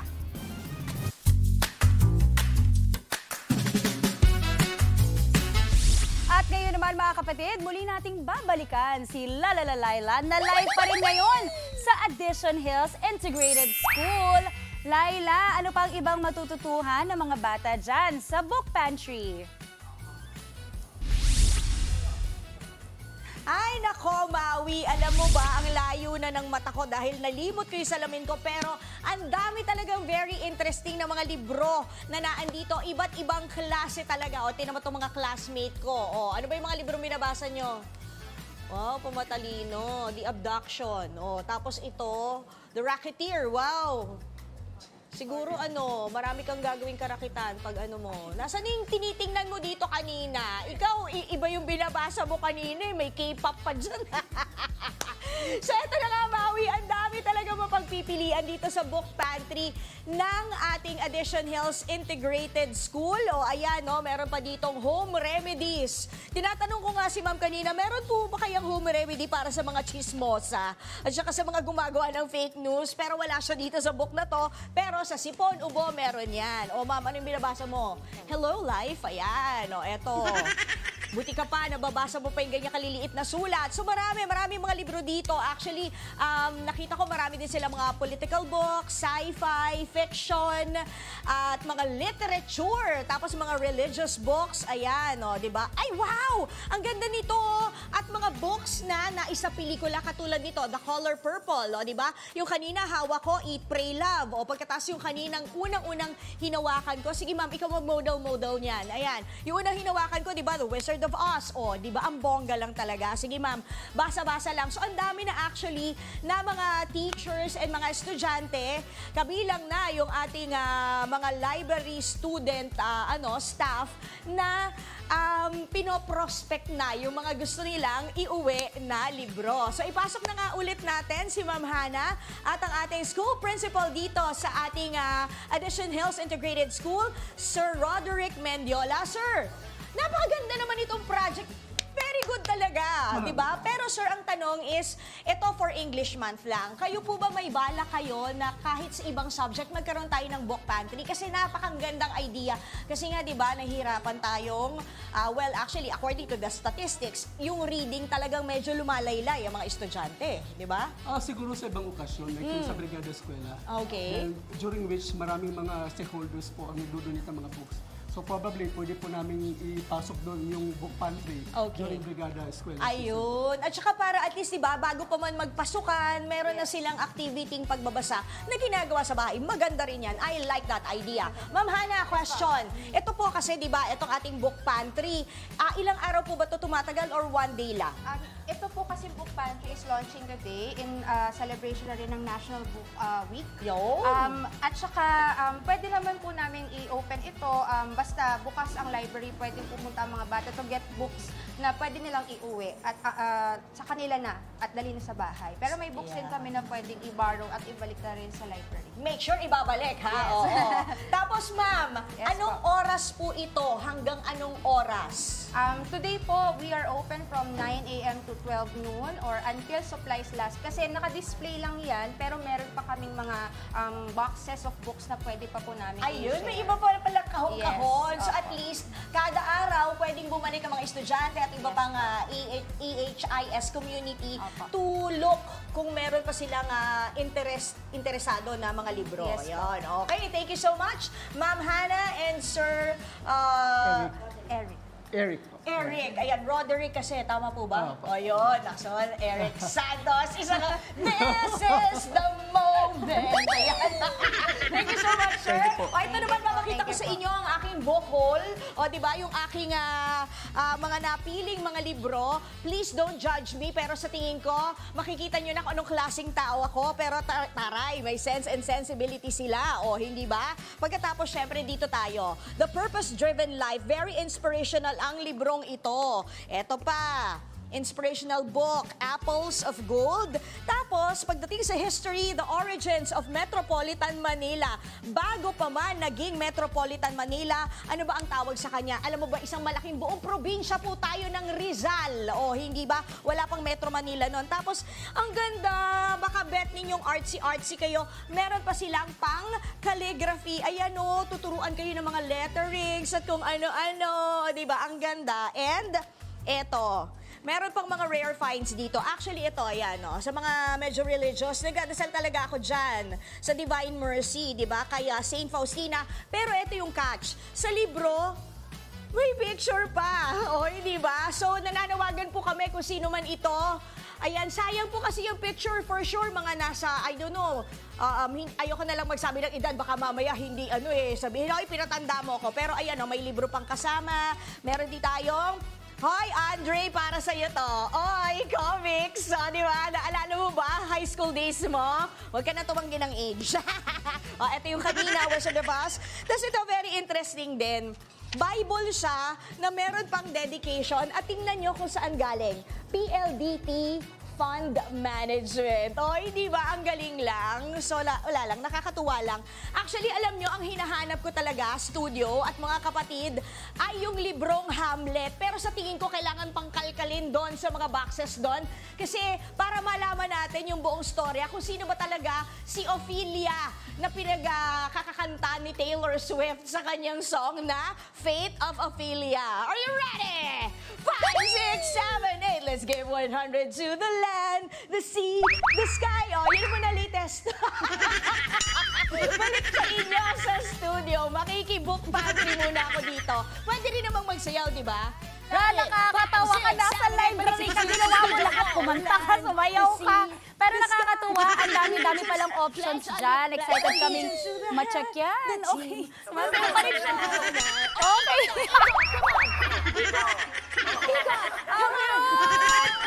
Diba? Napasayawin niya. Iba si Laila. Laila, maraming salamat. At eto po mga kapatid, sa Spotlight On, punong-puno ng hugot ang ating morning kasama ang singer-songwriter na si Myrus. Sa Dear Dimples, kwento ng tiyaga at tagumpay ni Attorney Roberto na 5 beses man bumagsak, nagtagumpay pa rin sa napiling larangan. Kaya wag po kayong aalis mga kapatid, magbabalik pa po ang inyong paboritong morning kasalo. Ito ang Good Morning Kapatid!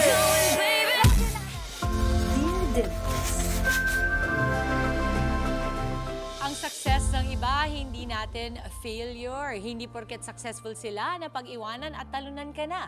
Dahil ang buhay, walang deadline at iba-iba ang ating timeline. At ngayong umaga po, dito sa Dear Dimples on Good Morning Kapatid, sabay-sabay tayong ma-inspire sa kwento ng ating letter sender. Dear Dimples, gusto kong ibahagi ang ilang mahahalagang sandali ng aking paglalakbay. Noong March 2002, nagtapos ako sa law school. Simula ito ng mahabang landas patungo sa aking pangarap. Ilang ulit akong nag-retake ng bar exam sa pang-6 na pagtatangka. Sa wakas ay nakapasa ako noong April 2023. May 2, 2023 nang nanumpa ako bilang abogado. Simula ng mas makabuluhang paglilingkod sa publiko. At bilang lecture commentator, natutunan ko na ang tunay na tagumpay ay ang kabutihang na ibabahagi sa kapwa at sa Diyos. Lubos na gumagalang, Attorney Roberto S. Suarez II. At ngayong umaga nga po makakasama natin, live na live si Attorney Roberto na kahit 5 beses nga pong hindi nakapasa sa bar exam ay hindi niya sinukuan ang kanyang pangarap. Talaga pong pinatunayan niya na ang kasabihang try and try until you succeed. Welcome po to Good Morning Kapatid, Attorney. Attorney, anong nickname mo ba? Bobby. Bobby. So, Attorney Bobby. Can I call you Attorney Bobby? Pwede. Okay. Attorney, batiin niyo po muna lahat po ng mga kapatid natin na nanonood ngayon. Magandang umaga po sa ating lahat, sa ating mga nanonood sa ating mga TV. Oo. Sinong kasama natin ngayon, Attorney Bobby? Si Mrs. tsaka yung anak ko, si Kathleen. Ay, hello! Ang sarap naman talaga na you get the support of your family, ano? Okay, eto. Simulan na natin, Attorney Bobby. Inabot ka daw ng 20 years at 6 na beses kang nag-take ng bar exam bago ka natawag na attorney. Bakit hindi mo sinukuan ang iyong pangarap at ano yung naging motivation mo para ipagpatuloy ito? Hindi pagsuko kasi unang-una kailangan nating meron tayong yung goal na kailangan natin patunayan sa sarili natin Yung makabawi ka tsaka yung para sa pamilya mo. Kasi ngayon, sa henerasyon kung saan tayo ay sanay na sanay sa mga instant, ika nga, di ba? Na parang lahat ng kailangan natin instant, lahat ng mga gusto natin, madali nating sukuan. Ikaw, pinatunayan mo talaga na kahit na, ano ba to, 2 decades, tama ba? 2 decades yun at hindi mo ginivapan ang iyong pangarap. May time ba na pinagdududahan mo na rin yung iyong kakayanan o kaya mo bang ipasa yung bar? Nandun ka ba sa parang, Pang ilan? Kasi 5 eh, di ba? Sa pageant nga, di ba? Ewan ko, si Pia ba pang ilan? 3 beses, di ba? Pero hindi siya nag-give up. Pero yung sa'yo, pang-6 bago natin nabingwit ang pagiging attorney. At some point, dun sa 6 na pag-take mo ng bar exams and then 2 decades na ikaw ay sumusubok maging isang attorney, saang banda dun ikaw ay napanghinaan talaga ng loob at para bang gusto mo na sabihin, Lord, tama na. Baka sa iba ako talaga. Nung pagkatapos ng ika-5 kuha ko, doon ako nag-isip na baka hindi ko destiny. May tatanong ako sa'yo, attorney, bakit ginusto mong maging isang abogado? Is this a lifelong dream of yours? Is it nung bata ka pa lang gusto mo nang maging attorney? May pinagdaanan ka ba sa buhay na parang sabi sa'yo na kailangan maging abogado ako? Nung nasa college ako, ang feeling ko mukhang magandang maging abogado. Pero nasa isip ko yung paggawa ng pelikula eh. Kasi yung father ko, puproduce siya at nagdidirect ng pelikula. Okay, oo. So parang ikaw, iba, kumbaga nasa, ang tawag natin dito sa movie or film industry ang iyong tatay, no?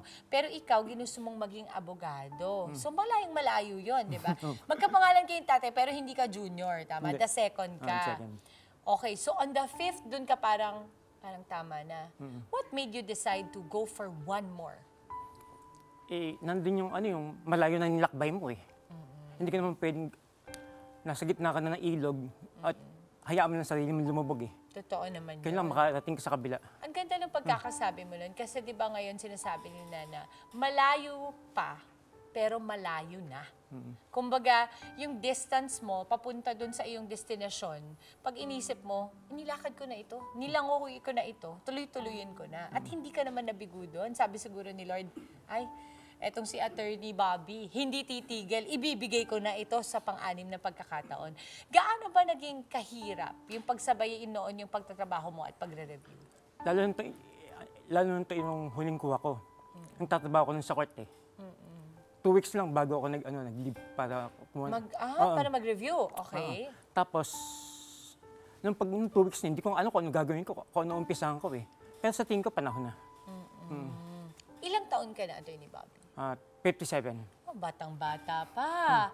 And yet, when you think about it, for a 57-year-old like yourself, ikaw ay may pamilya na, may misis ka, may anak ka. Pag inisip mo, sa akin success na yon na meron kang pamilya, nagmamahal sa'yo, sumusuporta. Pero kapag ganito ba ang edad mo, 57 years old ka na, tapos isinugod mo pa rin at itinuloy mo pa rin yung pangarap mo, mayroon bang parte ng pagkatao mo na gusto mong ipakita sa mga anak mo na kahit na tumanda ka na, pwedeng-pwede mo pa rin talagang i-pursue ang iyong pangarap? Kasi naramdaman ko naman yung epekto ng hindi ko pagsuko eh. Because of that, you are also raising children who do not know how to give up. Diba, no? Ilan ang anak mo? 4. 4? Love na love pala, attorney. 4 ang anak. Anong feeling nung pumasa ka sa pang-6 na pagkakataon? Paano, dalhin mo ako dun sa moment na yon. Kasi minsan, di ba, pinitingnan nila, magkakasama ba kayo, kumakain ba kayo, or ginusto mo ba na mag-isa ka muna kasi natakot ka na baka hindi pa rin to pasok? Hindi, magkakasama kami nun. Tapos, habang ini-scroll yung sa Supreme Court na website, yung ini-scroll na yung pangalan. Sino may hawak ng gadget? Ikaw ba? Ako. Tapos ganyan. Nakita ko, habang ini-scroll na ganyan, nasa letter S ako, kaya medyo matagal. Iniisip ko na pag hindi ako pumasa, kakausapin ko namin kaklase ko, pasok na naman ako sa mga court sa Bulacan. Nung nakita kong pumasa akong ganyan, hindi pa ako makapaniwala, binalikan ko pa eh. Tapos nakita ko, ako na-confirm ko na ako ngayon, sabi ko, salamat sa Diyos, salamat sa Diyos. Naghiyawan ba kayo? Oo. Naghiyawan kayo? Sinong pinakamalakas ang hiyaw? Yung panganay kong anak. Anong sabi niya? Hi! Proud na proud sila sa'yo. Proud. Anong pakiramdam ng tatay na proud yung mga anak mo sa'yo? Siyempre, tuwan-tuwa ako. Tsaka yung result ng 2022 bar exam, lumabas yung 2 days before my birthday eh. Wow! Kailan ang birthday mo? April 16. April 16. So right before, para bang inadya ng pagkakataon na may pa-birthday sa'yo si Lord. At malaking pa-birthday yun. Ang ganda ng kwento mo, Attorney Bobby, kasi ito ay kwento ng pagkabigo at tagumpay. Pareho. Kasi kadalasan, ang kwento natin dito, puro tagumpay lang eh. Pero nakakalimutan natin na sa bawat tagumpay, napakarami, kung di ilang libong pagkabigo yan. Ano ang pinaka-take-away mo or natutunan mo sa iyong mga failures at sa iyong tagumpay? Yung failure, hindi katapusan ng buhay. Magiging katapusan lang yung pag sumuko talaga tayo. Anong sinasabi mo sa sarili mo ng mga pagkakataon na hindi ka pumapasa? Iniiyak mo ba? Nagagalit ka ba? Question mo ba ang Diyos? Bakit di mo pa ito ibigay sa akin, Lord? Nung fifth take ko, sinasabi ko, Lord, itong fifth take, tinulungan mo ako. Pinasok kasi ako ng kaklase ko sa court sa Bulacan. Pagkatapos ng fourth take, wala kaming pera. Hindi ko alam kung saan kukunin yung pang-pressure. Tinulungan ako ng kaklase ko si Miss Ellen Bayran na pumasok Miss Ellen. sa court sa direkmida niya ako sa judge na kaibigan niya. Tapos, nakapag-enroll ako ng pressure. Sabi ko, Lord, parang nilatag mo ah. Pero nung bumagsak na naman ako, tinanong ko, Lord, ito ba? What was the lowest time for you? Nung after ng 2006 bar. What was the highest time? Yun, pumasa na ako. Attorney Bobby, you inspire me so much at na-miss ko yung tatay ko. May mga pagkakataon talaga sa buhay na pag pinagdadaanan natin, para bang binababa tayo ng binababa. Pero kasi, yun ang pinakamaganda sa lahat dahil ang Panginoon ay mas lapit sa mga taong babang-baba ang kanilang pakiramdam. And once you allow the Lord daw to really help you in all these times, ay dyan nakikita ang kapangyarihan niya, no? What was your prayer right after? Yung dasal mo, pagkatapos mong pumasa?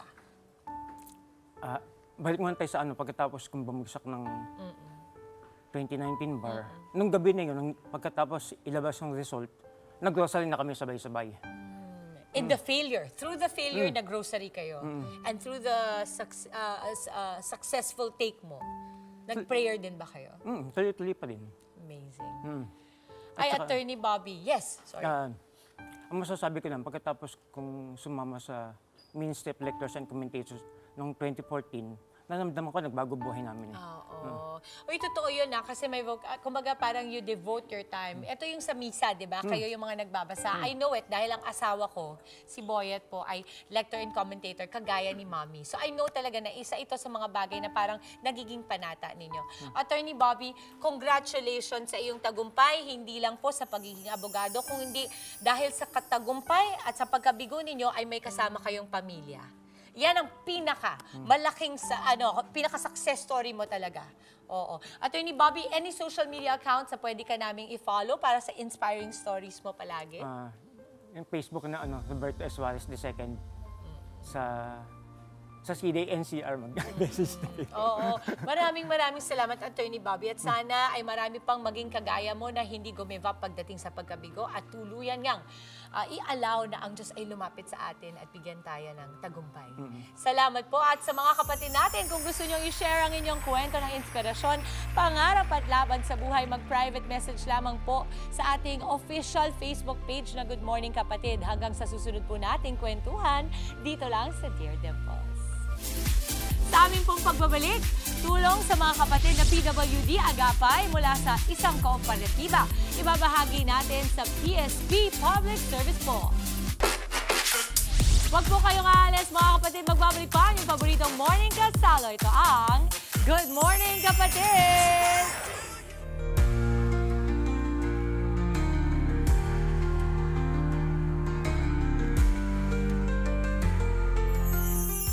Babalik pa rin ang Good Morning Kapatid. Ano man ang sitwasyon ng ating mga kapatid na PWD o persons with disability, hindi dapat malimitahan ang mga oportunidad na pwede ibigay sa kanila.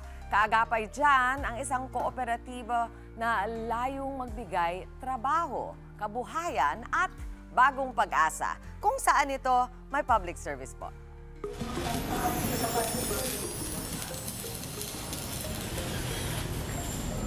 Paano kung ang mga madalas iwanan na lipunan ay sila palang kayang bumuo ng komunidad na hindi sila kailanman iiwan? Ito ang Bigay Buhay Multipurpose Cooperative, isang samahan na nagsilbing kaagapay ng ilan sa ating mga kapatid na PWD.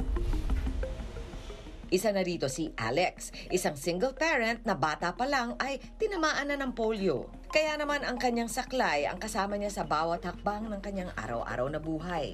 Dati po kasi, nung bago po ako makapupunta rito sa BBMC, nag-vendors muna ako sa bayan. Tapos nakilala ko si Kuya Ray. Nung pagpunta ko rito sa malaria, may mga trabaho na sila rito. Nagtingin-tingin muna ako bago ko nagtrabaho. Ang una-una kong natrabaho, nagliliya muna ako ng kahoy. Sa kabila ng kanyang pisikal na limitasyon, hindi siya kailanman sumuko. Malaking tulong yung BBMC sa amin. Nagkaroon kami ng trabaho, nagkakaroon kami ng bahay na yung namasisilungan. Sila yung nagbibigay ng trabaho sa amin para kami mabuhay sa araw-araw. Sa mundong madalas maging hadlang ang kapansanan, may samahang patuloy na nagbibigay lakas sa mga PWD. Ito po ang Bigay Buhay Multipurpose Cooperative o BBMC. Isa siyang komunidad na lumilikha ng oportunidad at kabuhayan sa mga kapatid nating PWD. Isa na nga dyan, itong ating bakery. So Richard, excited ako dito sa Bigay Buhay Multipurpose Cooperative kasi itong kauna-unahan dito sa Pilipinas na pwede rin gayahin ng iba mga LGU. So papaano mo na hanap o nakuha yung idea na itayo ang BBMC?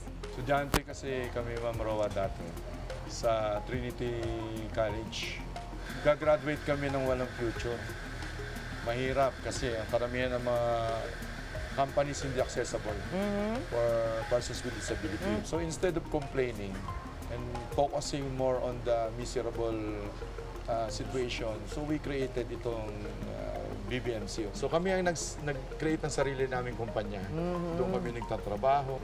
At hindi sapat na kayo lang ang gumagalaw. Mas maganda kung meron kayong mga kaakibat, katulad ni Sir Sam. Nagkataon lang po na yung mga most of their workshop areas ay nasa Caloocan. So, nakita namin yung pangangailangan na mabigyan sila ng opportunity in terms of yung corporate social responsibility.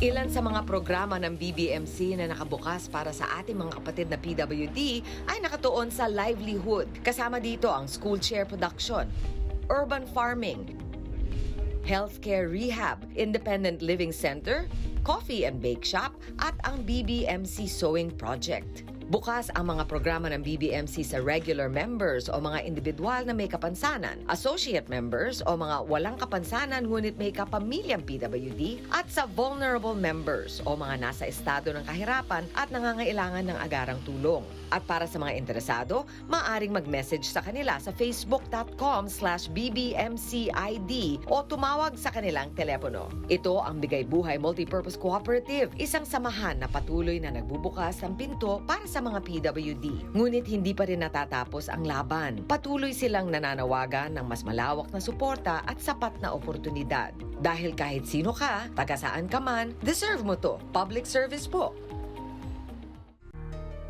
Ayan, mabuhay kayo, Richard. At alam mo, shout-out lang sa nanay ni Richard.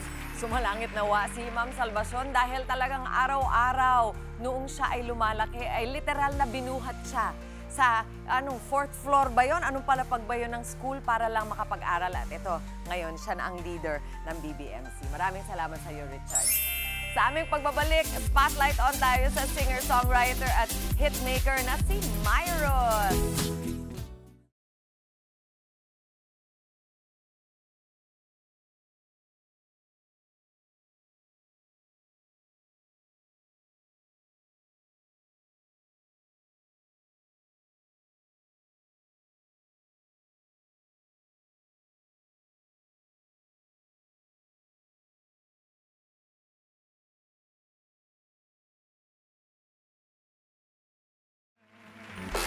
Huwag po kayong alas, tuloy-tuloy lang ang happy morning sa pagbabalik ng Good Morning Kapatid!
Good morning, kapatid. Good morning, everyone. Sarap talaga ng laandayan natin, ano? Parang meron tayong serenade every morning na live. Yes. Myru, salamat sa'yo, ha? Okay. Maraming salamat din po for having me here. Oo naman. Teka. 1 million views? Yes! Wow! Grabe! Itong kanta na to. Yeah, I just released it po noong October 10. And ngayon po, itong song na to ay meron ng 8.5 million. Wait, ang laki ng ginap pa. October 10 lang from 1 million views, 8.5 na mama. Wow, and to think, bago lang siya. Myros, ano yung tingin mo yung sekreto nung kantang to at talagang ganun karami yung views na nakuha nito? You know, as a songwriter, kailangan nandun yung heart mo kapag gumagawa ka ng song. So, feeling ko, nakaka-relate lang yung mga tao kasi personal experience ko. You know what? There are things na hindi natin nasasabi na kailangan na lang ilabas natin sa pamagitan ng emosyon. Kumbagay, kasi nga hindi na babalik. Hindi na babalik. May mga tao na nalulungkot ka kasi hindi sila babalik. May mga tao din na parang sinasabi mo na, alam mo, hindi ka na babalik. Huwag ka nang Masaya pala yun. Diyan ka na. Okay na bumabalik, diyan ka na. Kasi diba, mo may hugot namin. marirealize mo eventually na kaya mo naman pala na wala yung taong yun. Ah. Alam mo, hindi mo kaya, pero eventually, marirealize mo kaya mo naman pala. Ay, naman. Parang may hugot. Parang hugot. Hindi lang tayo sa magbabalik. Speaking of people being able to relate to this, kasi at the end of everything, we're all just humans. Ba't ka nagagalit pa? Nag-explain lang ako. Ba't ka nagagalit? Defensive yung squad. Pero yung in-explain ni Myros na yun, nakaka-relate ang lahat ng tao pagtukol sa love, diba? At ang mga Pilipino talagang ma-emote. Totoo yan. Very Ang certain. emoterong palaka. Ang emoterong frogs. Hindi ka nagkukulang sa inspirasyon, ano? Tumingin ka lang sa kapitbahay mo. Ayan, sa mga host dito. Ako talaga yung pinag-initan. Tsaka pag may utang sa'yo, hindi na ba? Yung pera. Alam mo talagang business-minded si Mama Dibs eh. Nandun yung na utang. Kahit may mga utang po kay Dibos, bayaran nyo na. Sana ngayong Pasko, bayaran mo na ang utang mo. Uy, pasensya ka na, Myros, ha? Kasi kanina nung sinasabi ni Myros na parang, kasi kami mga songwriters, sabi ko kay Angela, hindi ka makarelate. Myros, anong mga upcoming gigs mo, events? Promote mo na, imitahan mo na, mga kapatid natin. Alright, para po sa mga, para mas detailed, no? Pwede po kayo pumunta sa aking Facebook page po. It's Myros, M-Y-R-U-S. You can also follow me on Instagram. It's Myros Apacible. And lahat naman po ng mga songs ko nasa Spotify, nasa YouTube Music, nasa YouTube na din at sa TikTok. Yun, hanapin niyo lang si Myros. Thank you so much, everyone. Myros Official. Myros At Official. saka Myros, kasi you do covers also, di ba? Minsan. So nakikita rin natin yung mga covers mo doon. Yeah. Okay, very exciting. Maui, OT na tayo! Alvin, Bondi, liga na! Thank you, Myros! And that is it para sa ating tiwala ng Thursday. Happy birthday sa ating From 99 anchor, Pocket Liga! Happy birthday sa lang! Pasko na! Ayan. Sige, tuloy-tuloy lang po sa pag-spread ng good vibes, kapatid. At para sa kids, more fun pa tayo dahil susunod na po ang Little Princess Sarah at Soto. Tumutok pa rin sa mga updates! Kita-kits pa rin tayo bukas! Mag-ingat mo lagi yan ang maalala ng inyong mapukitong kasalo sa umaga!